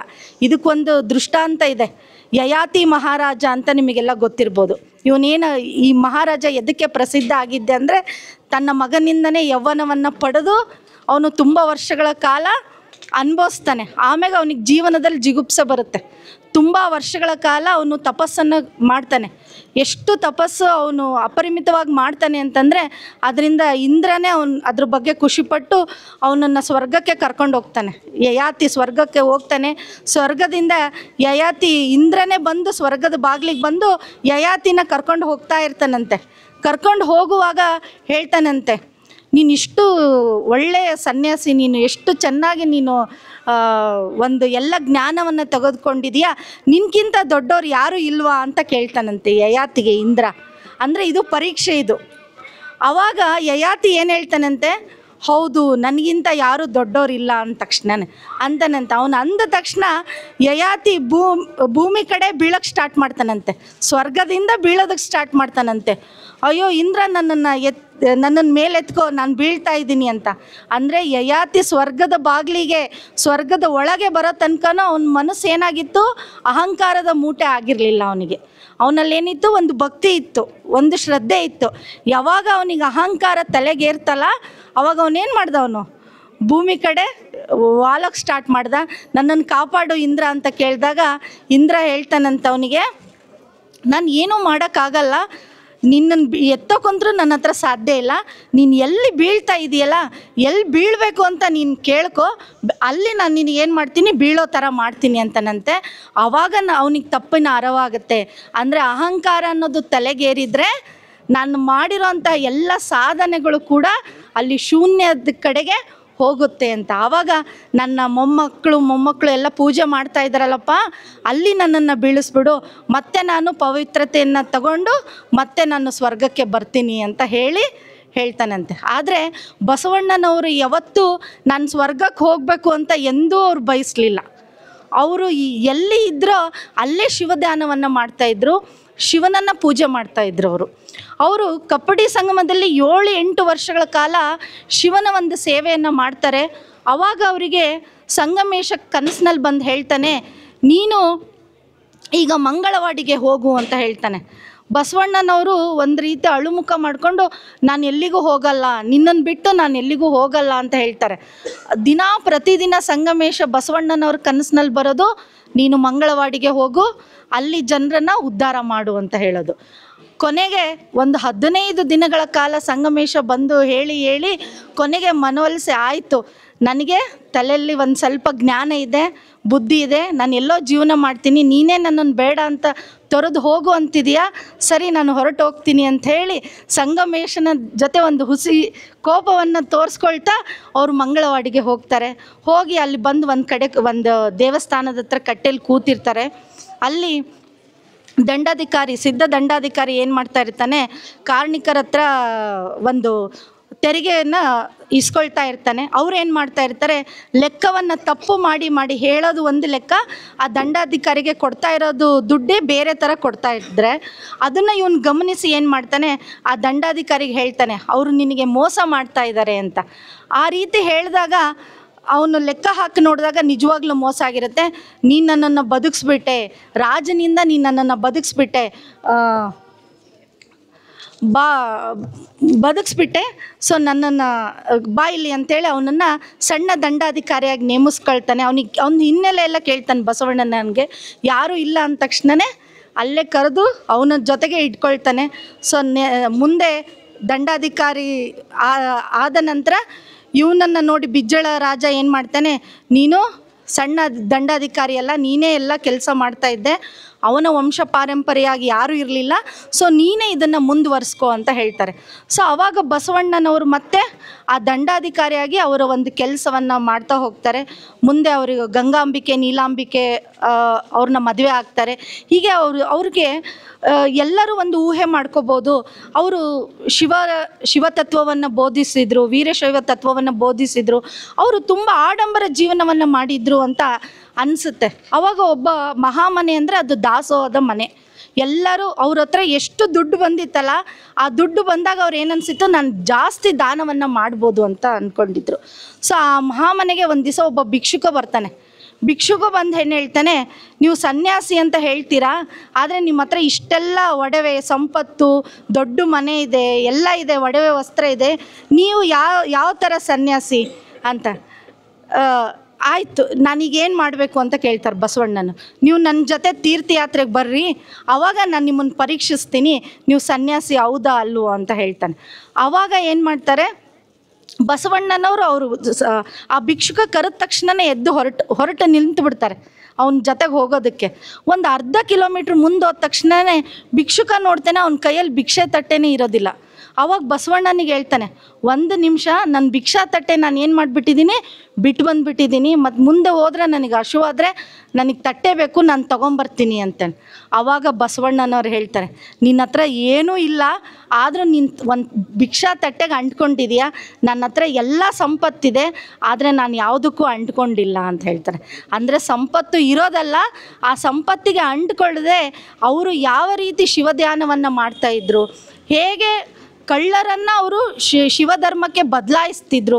ಒಂದು ಸಣ್ಣ ಕತೆ ಹೇಳಿ ನನ್ನ ಭಾಷಣವನ್ನು ಮುಗಿಸ್ತೀನಿ. ಒಂದು ಸರಿ ಬಸವಣ್ಣನವರು ಈ ರೀತಿ ಅವರು ತುಂಬ ದಿನದಿಂದ ದಿನಕ್ಕೆ ತುಂಬ ಅವರು ಪ್ರಸಿದ್ಧರಾಗ್ತಾಯಿದ್ರು. ಆವಾಗ ಅಲ್ಲಿ ಬಿಜ್ಜಳನ ಆಸ್ಥಾನದಲ್ಲಿದ್ದ ಕೆಲವರಿಗೆ ಇವ್ರು ಕಂಡ್ರೆ ತುಂಬ ಹೊಟ್ಟೆ ಕಿಚ್ಚಾಗುತ್ತೆ.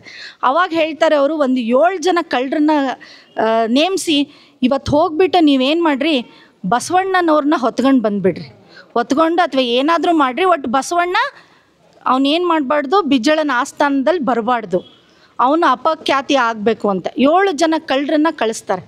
7 ಜನ ಕಳ್ಳರು ಈಗ ಮಹಾಮನೆಗೆ ಹೋಗಬೇಕು ಅಂದರೆ ಅವ್ರು ಹೆಂಗೆ ಹೋಗಬೇಕು, ಸನ್ಯಾಸಿ ವೇಷದಲ್ಲೇ ಹೋಗಬೇಕು.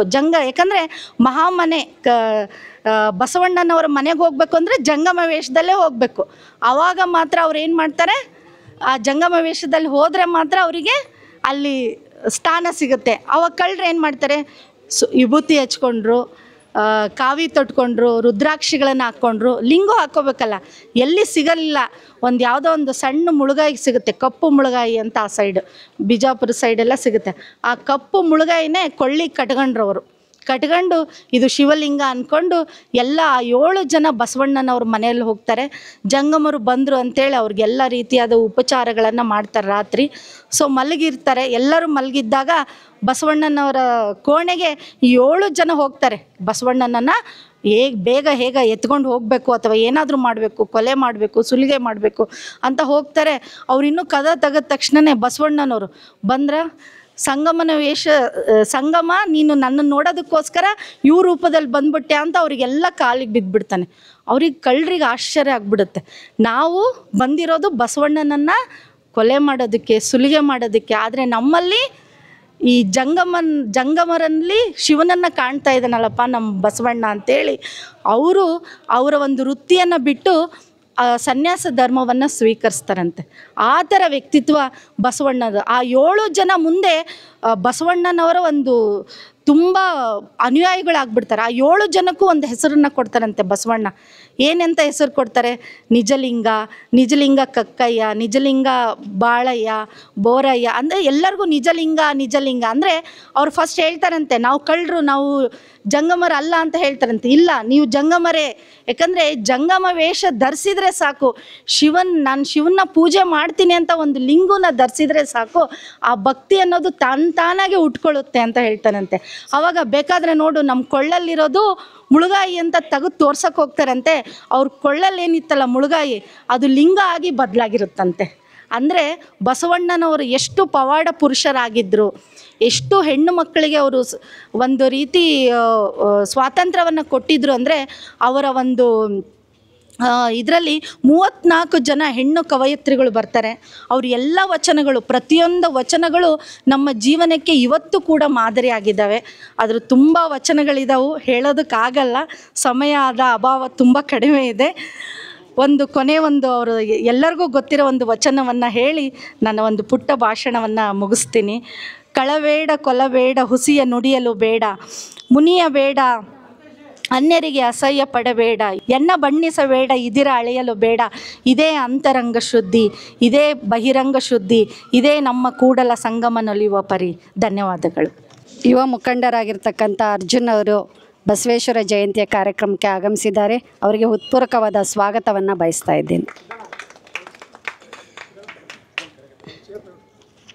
ನಮ್ಮ ಸಮಾಜದ ಯುವಕರಾಗಿರ್ತಕ್ಕಂಥ ಡಾಕ್ಟರ್ ಸಚಿನ್ ಬಸವರಾಜ್ ಗುತ್ತೂರವರು ಈಗಾಗಲೇ ತಮಗೆ ಗೊತ್ತಿರೋ ಹಾಗೆ UPSC ಪರೀಕ್ಷೆಯಲ್ಲಿ ನಮ್ಮ ಕರ್ನಾಟಕದಲ್ಲಿ 2ನೇ ಸ್ಥಾನವನ್ನು ಪಡೆದಿರ್ತಕ್ಕಂಥ ಯುವಕ ಆಗಿರ್ತಾರೆ.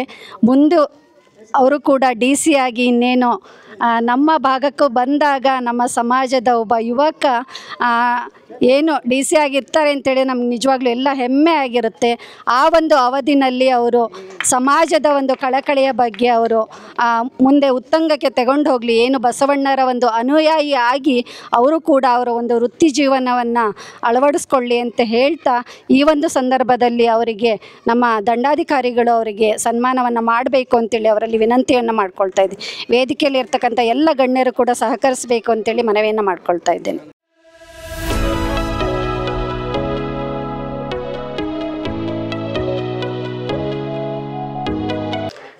ಗುರುರಕ್ಷೆಯನ್ನು ಸ್ವೀಕರಿಸಿರ್ತಕ್ಕಂಥ ಡಾಕ್ಟರ್ ಸಚಿನ್ ಅವರು ಈ ಒಂದು ಜಗಜ್ಯೋತಿ ಬಸವೇಶ್ವರ ಜಯಂತಿಯ ಈ ಒಂದು ಕಾರ್ಯಕ್ರಮದ ಅಂಗವಾಗಿ ಅವರೊಂದೆರಡು ಮಾತಾಡಬೇಕು ಅಂತೇಳಿ ಅವರಲ್ಲಿ ವಿನಂತಿಯನ್ನು ಮಾಡ್ಕೊಳ್ತಾ ಇದ್ದೀನಿ.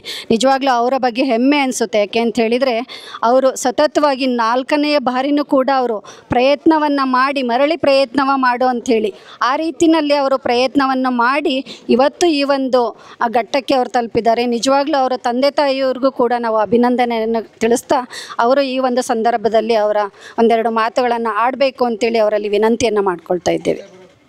ಎಲ್ಲರಿಗೂ ನಮಸ್ಕಾರ, ಎಲ್ಲರಿಗೂ ಶರಣಾರ್ಥಿ. ನನ್ನ ಹೆಸರು ಸಚಿನ್ BG. ಇದು ನನ್ನ 4th ಅಟೆಂಪ್ಟ್ ಆಗಿತ್ತು UPSCಯಲ್ಲಿ ಆ್ಯಂಡ್ ಈ ಸಲ ಆಲ್ ಇಂಡಿಯಾ ರ್ಯಾಂಕ್ 41 ತೆಗೆದಿದ್ದಾನೆ. ಸೊ IAS ಸಿಗೋ ಚಾನ್ಸಸ್ ಇದೆ ಆ್ಯಂಡ್ ಕರ್ನಾಟಕನೂ ಸಿಗೋ ಚಾನ್ಸಸ್ ಇದೆ, ನೋಡುವ.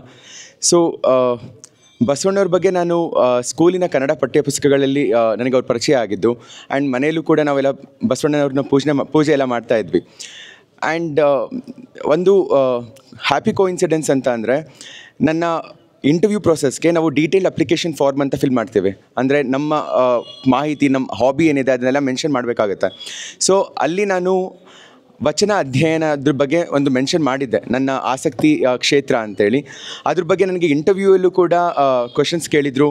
ಇಂಟರ್ವ್ಯೂಯಲ್ಲೂ ಕೂಡ ನನಗೆ ಬಸವಣ್ಣನವರ ಉಳ್ಳವರು ಶಿವಾಲಯವ ಮಾಡುವರು ನಾನೇನೋ ಮಾಡಲಿ ಬಡವನಯ್ಯ ಆ ವಚನಗಳನ್ನ ಹೇಳುವಂಥ ಅವಕಾಶ ಸಿಕ್ಕಿತ್ತು. ಅಲ್ಲಿ ಆ ಕ್ವಶನ್ನಿಂದನೇ ನನ್ನ ಇಂಟರ್ವ್ಯೂ ಸ್ಟಾರ್ಟ್ ಆಗಿತ್ತು. ಆ್ಯಂಡ್ ಇಲ್ಲೂ ಕೂಡ ಇದು ಮೊದಲನೇ ವೇದಿಕೆ ಕಾರ್ಯಕ್ರಮ. ಇದು ಕೂಡ ಬಸವಣ್ಣವರ ಕೃಪಾಶೀರ್ವಾದದಿಂದ ನಡೀತಿರೋದು ನನಗೆ ತುಂಬ ಹೆಮ್ಮೆ ಅನಿಸ್ತಾ ಇದೆ. ತುಂಬ ಐ ಆಮ್ ಬ್ಲೆಸ್ಡ್ ಅಂತ ಫೀಲ್ ಆಗ್ತಾ ಇದೆ. ಆ್ಯಂಡ್ ಮಾನ್ಯ ಪ್ರಧಾನಮಂತ್ರಿಗಳು ಹಾಗೂ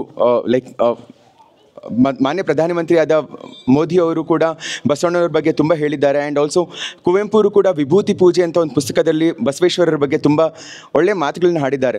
ಸೊ ಇದನ್ನೆಲ್ಲ ಓದ್ಕೊಂಡು ಬರ್ತಾ ಇದ್ದೆ. ಸೊ ಬಸವಣ್ಣವರ ಆಲೋಚನಾ ಕ್ರಮ ಆಗಿರ್ಬೋದು, ಅವರು ಮಾಡಿರುವಂತಹ ಸೋಷಲ್ ರಿಫಾರ್ಮ್ ವರ್ಕ್ ಆಗಿರ್ಬೋದು, ಅದು ಯಾವಾಗಲೂ ನನಗೆ ಇನ್ಸ್ಪೈರ್ ಮಾಡ್ಕೊತಾನೆ ಬಂದಿದೆ. ನಾನು ಇವಾಗ ಇಂಟರ್ವ್ಯೂ ಪ್ರಿಪ್ರೇಷನ್ ಟೈಮಲ್ಲಿ ತುಂಬ ಘಟನೆಗಳ ಬಗ್ಗೆ ಓದ್ತಾ ಇದ್ದೆ. ನೀವು ಎಲ್ಲ ಮೆನ್ಷನ್ ಮಾಡಿದ್ರಿ, ಅದು ಸೂಳೆ ಸಂಕವ ಬಗ್ಗೆ ಆಗಿರ್ಬೋದು ಅದೆಲ್ಲ.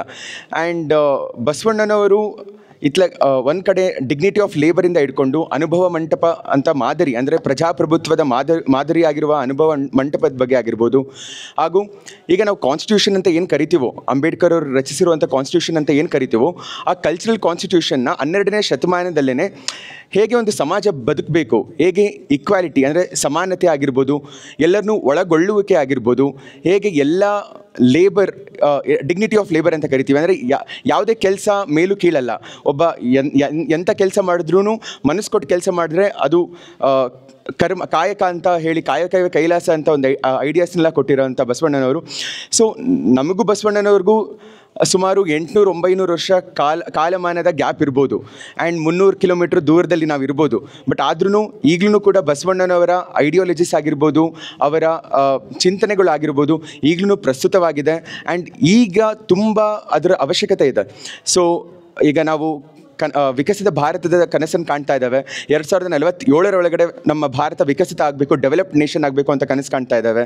ಆ್ಯಂಡ್ ಅದೇ ಥರ ಕರ್ನಾಟಕನೂ ಕೂಡ ಕಲ್ಯಾಣ ಕರ್ನಾಟಕ ಆಗಬೇಕು ಅಂತ ಕನಸು ಕಾಣ್ತಾ ಇದ್ದಾವೆ.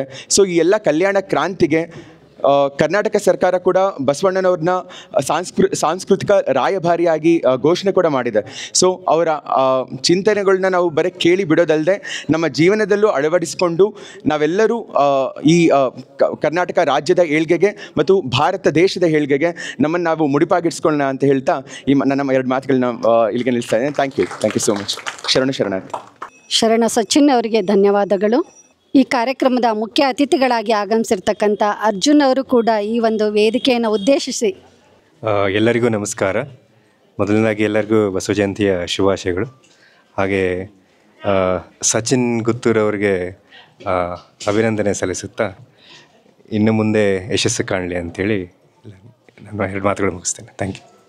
ಈಗಾಗಲೇ ಎಲ್ಲರೂ ಕೂಡ ಶ್ವೇತಾ ಅವ್ರು ಹೇಳ್ದಂಗೆ ಅನ್ನ ದಾಸೋಹದ ಕಡೆಗೆ ನಮ್ಮದೆಲ್ಲನೂ ಮನಶ್ಚಿತ್ತ ಆ ಕಡೆ ಇದೆ. ಹಾಗೆ ಸಮಯನೂ ಕೂಡ ಆಗಿರೋದ್ರಿಂದ ಬಹಳಷ್ಟು ಕಾರ್ಯಕ್ರಮ ಮುಂದೆ ಇದೆ. ಇನ್ನೂ ಕೂಡ ಸಂಜೆ ಕಾರ್ಯಕ್ರಮಕ್ಕೆಲ್ಲ ನಮ್ಮ ತಹಶೀಲ್ದಾರ್ ಅವರು ಬೇರೆ ಬೇರೆ ಎಲ್ಲ ಕೂಡ ಹೋಗ್ಲಿಕ್ಕೆ ಇರೋದ್ರಿಂದ ಈ ಕಾರ್ಯಕ್ರಮದ ಕೊನೆಯ ಘಟ್ಟ ವೀರಶೈವ ಮಹಾಸಭಾದ ತಾಲೂಕು ಘಟಕದ ಅಧ್ಯಕ್ಷರಾಗಿರ್ತಕ್ಕಂಥ DG ಶಿವಾನಂದಪ್ಪರವರು ಅಧ್ಯಕ್ಷೀಯ ನುಡಿಗಳನ್ನು ಆಡಬೇಕು ಅಂತೇಳಿ ಅವರಲ್ಲಿ ವಿನಂತಿಯನ್ನು ಮಾಡ್ಕೊಳ್ತಾ ಇದ್ದೀನಿ. ಜಗಜ್ಯೋತಿ ಬಸವೇಶ್ವರರನ್ನು ಹೃದಯ ಮಂದಿರದಲ್ಲಿ ಸ್ಮರಿಸಿಕೊಳ್ಳುತ್ತಾ ಇಂದಿನ ಬಸವ ಜಯಂತಿಯ ಕಾರ್ಯಕ್ರಮದ ಉದ್ಘಾಟನೆಗೆ ಆಗಮಿಸಿರ್ತಕ್ಕಂಥ ನಿಮ್ಮೆಲ್ಲರ ಆತ್ಮೀಯರು, ಈ ತಾಲೂಕಿನ ದಂಡಾಧಿಕಾರಿಗಳು ಹಾಗೂ ಬಹುಶಃ ಅವರು ಉಪನ್ಯಾಸವನ್ನೇ ಮಾಡಿದ್ದಾರೆ, ನಮ್ಮನ್ನೆಲ್ಲ ಬಸವಣ್ಣನವರ ಅನುಭವ ಮಂಟಪಕ್ಕೇ ಕರ್ಕೊಂಡು ಹೋಗಿದ್ದಾರೆ ಅನ್ನೋ ಭಾವನೆ ನಮ್ಗೆ ಆಗ್ಬಿಡ್ತು. ನಮಗೆ ಏನಪ್ಪ ಇದು ನಮ್ಮ ತಹಶೀಲ್ದಾರ್ ಸಾಹೇಬರು ಇಷ್ಟೊಂದು ಉಪನ್ಯಾಸ ಮಾಡಿಬಿಟ್ರು ಅಂತೇಳಿ ಅಂತಹ ತಹಶೀಲ್ದಾರ್ ಅವರೇ. ಅದೇ ರೀತಿಯಾಗಿ ಇಂದಿನ ಕಾರ್ಯಕ್ರಮದ ವಿಶೇಷ ಅತಿಥಿಯಾಗಿ ನಮ್ಮ ಒಳಗಿರ್ತಕ್ಕಂಥ ಒಂದು ಶಕ್ತಿ ಇವತ್ತು ನಮ್ಮ ಕಣ್ಮುಂದೆ ಒಂದು ಪ್ರತಿಬಿಂಬವಾಗಿ ಹೊರಹೊಮ್ಮಿದೆ ಅಂತ ಹೇಳಿದ್ರೆ ನಾವು ಆಶ್ಚರ್ಯ ಪಡಬೇಕು.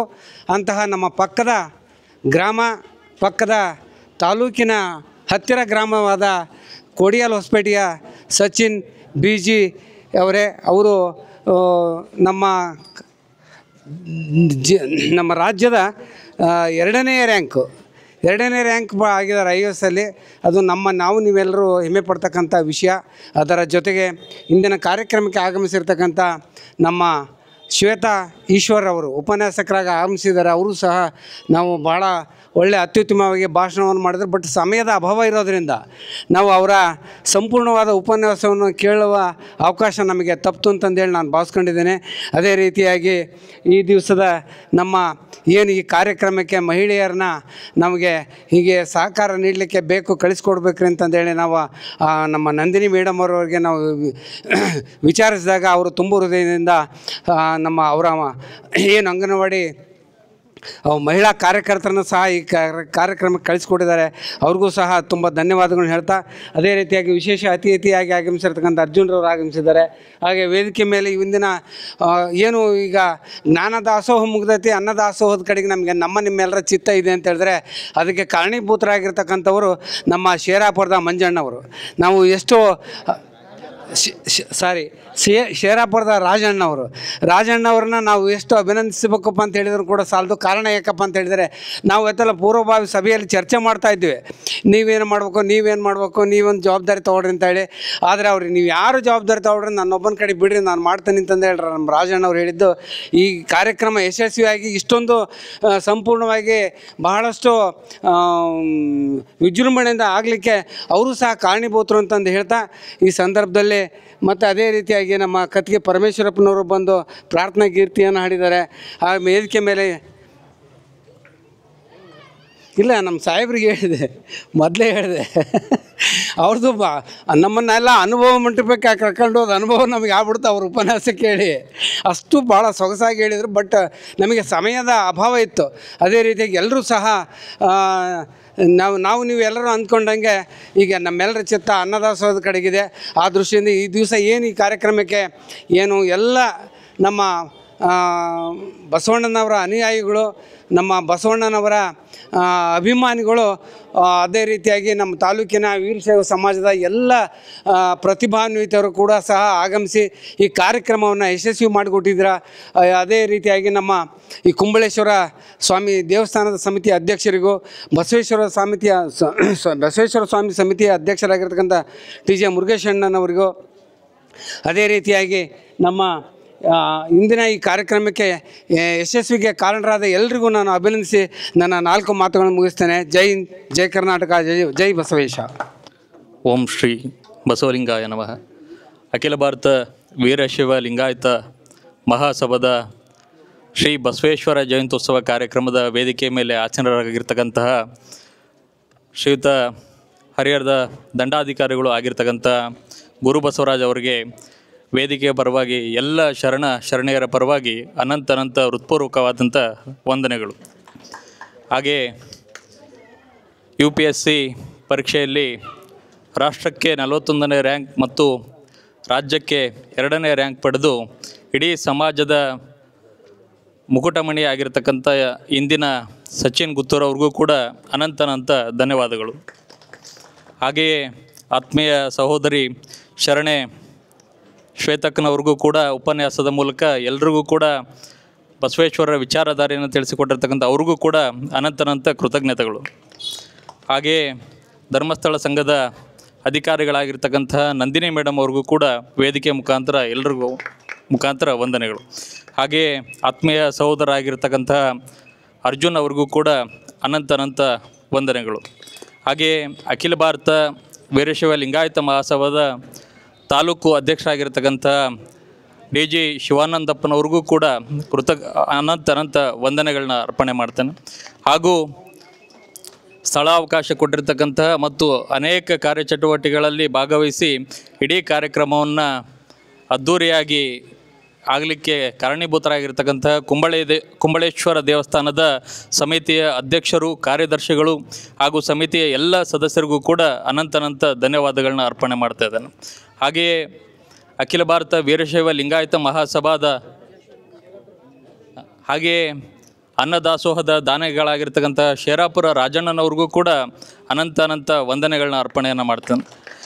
ಹಾಗೆಯೇ ಅಖಿಲ ಭಾರತ ವೀರಶೈವ ಲಿಂಗಾಯತ ಮಹಾಸಭಾದ ಸರ್ವ ಸದಸ್ಯರಿಗೂ ಕೂಡ ವೇದಿಕೆಯ ಮುಖಾಂತರ ಎಲ್ಲರಿಗೂ ಕೂಡ ವಂದನೆಗಳನ್ನ ಅರ್ಪಣೆ ಮಾಡ್ತಾ, ಹಾಗೂ ಪತ್ರಿಕೋದ್ಯಮದ ಮಿತ್ರರು ಹಾಗೂ ಆರಕ್ಷಕ ಠಾಣೆಯ ಸಿಬ್ಬಂದಿಗಳು ಆಗಿರ್ತಕ್ಕಂಥ ಎಲ್ಲರಿಗೂ ಕೂಡ ವಂದನೆಗಳನ್ನ ಅರ್ಪಣೆ ಮಾಡ್ತಾ ಈ ಕಾರ್ಯಕ್ರಮಕ್ಕೆ, ಹಾಗೂ ವಿಶೇಷವಾಗಿ ಬಸವೇಶ್ವರ ಜಯಂತಿಯಂದು ಎಲ್ಲ ಎತ್ತುಗಳನ್ನ ತೆಗೆದುಕೊಂಡು ಬಂದು ಇಡೀ ಕಾರ್ಯಕ್ರಮವನ್ನು ರಂಗೇರುವಂತೆ ಮಾಡಿರ್ತಕ್ಕಂಥ ಎಲ್ಲ ಕೃಷಿಕ ಮಿತ್ರರಿಗೂ ಹಾಗೂ ರೈತ ಮಿತ್ರರಿಗೆ ಈ ವೇದಿಕೆ ಮೂಲಕ ಕೃತಜ್ಞತೆಯನ್ನು ಅರ್ಪಣೆ ಮಾಡ್ತಾ, ಹಾಗೂ ವೇದಿಕೆಯ ಮುಂಭಾಗ ಇರತಕ್ಕಂಥ ಎಲ್ಲ ಶರಣೆಯರಿಗೆ ಹಾಗೂ ಕಲಾ ತಂಡಗಳಾಗಿರ್ತಕ್ಕಂತಹ ಡೊಳ್ಳು ಮತ್ತು ಸಮಾಳ ವಾದ್ಯದ ಕಲಾ ತಂಡದ ಎಲ್ಲ ಕಲಾ ಪೋಷಕರಿಗೂ ಕೂಡ ಈ ವೇದಿಕೆ ಮೂಲಕ ಅನಂತ ವಂದನೆಗಳನ್ನ ಅರ್ಪಣೆ ಮಾಡ್ತಾ ಈ ಕಾರ್ಯಕ್ರಮಕ್ಕೆ ಇತಿಶ್ರೀಯನ್ನು ಹೇಳ್ತಾ ಇದ್ದೇವೆ.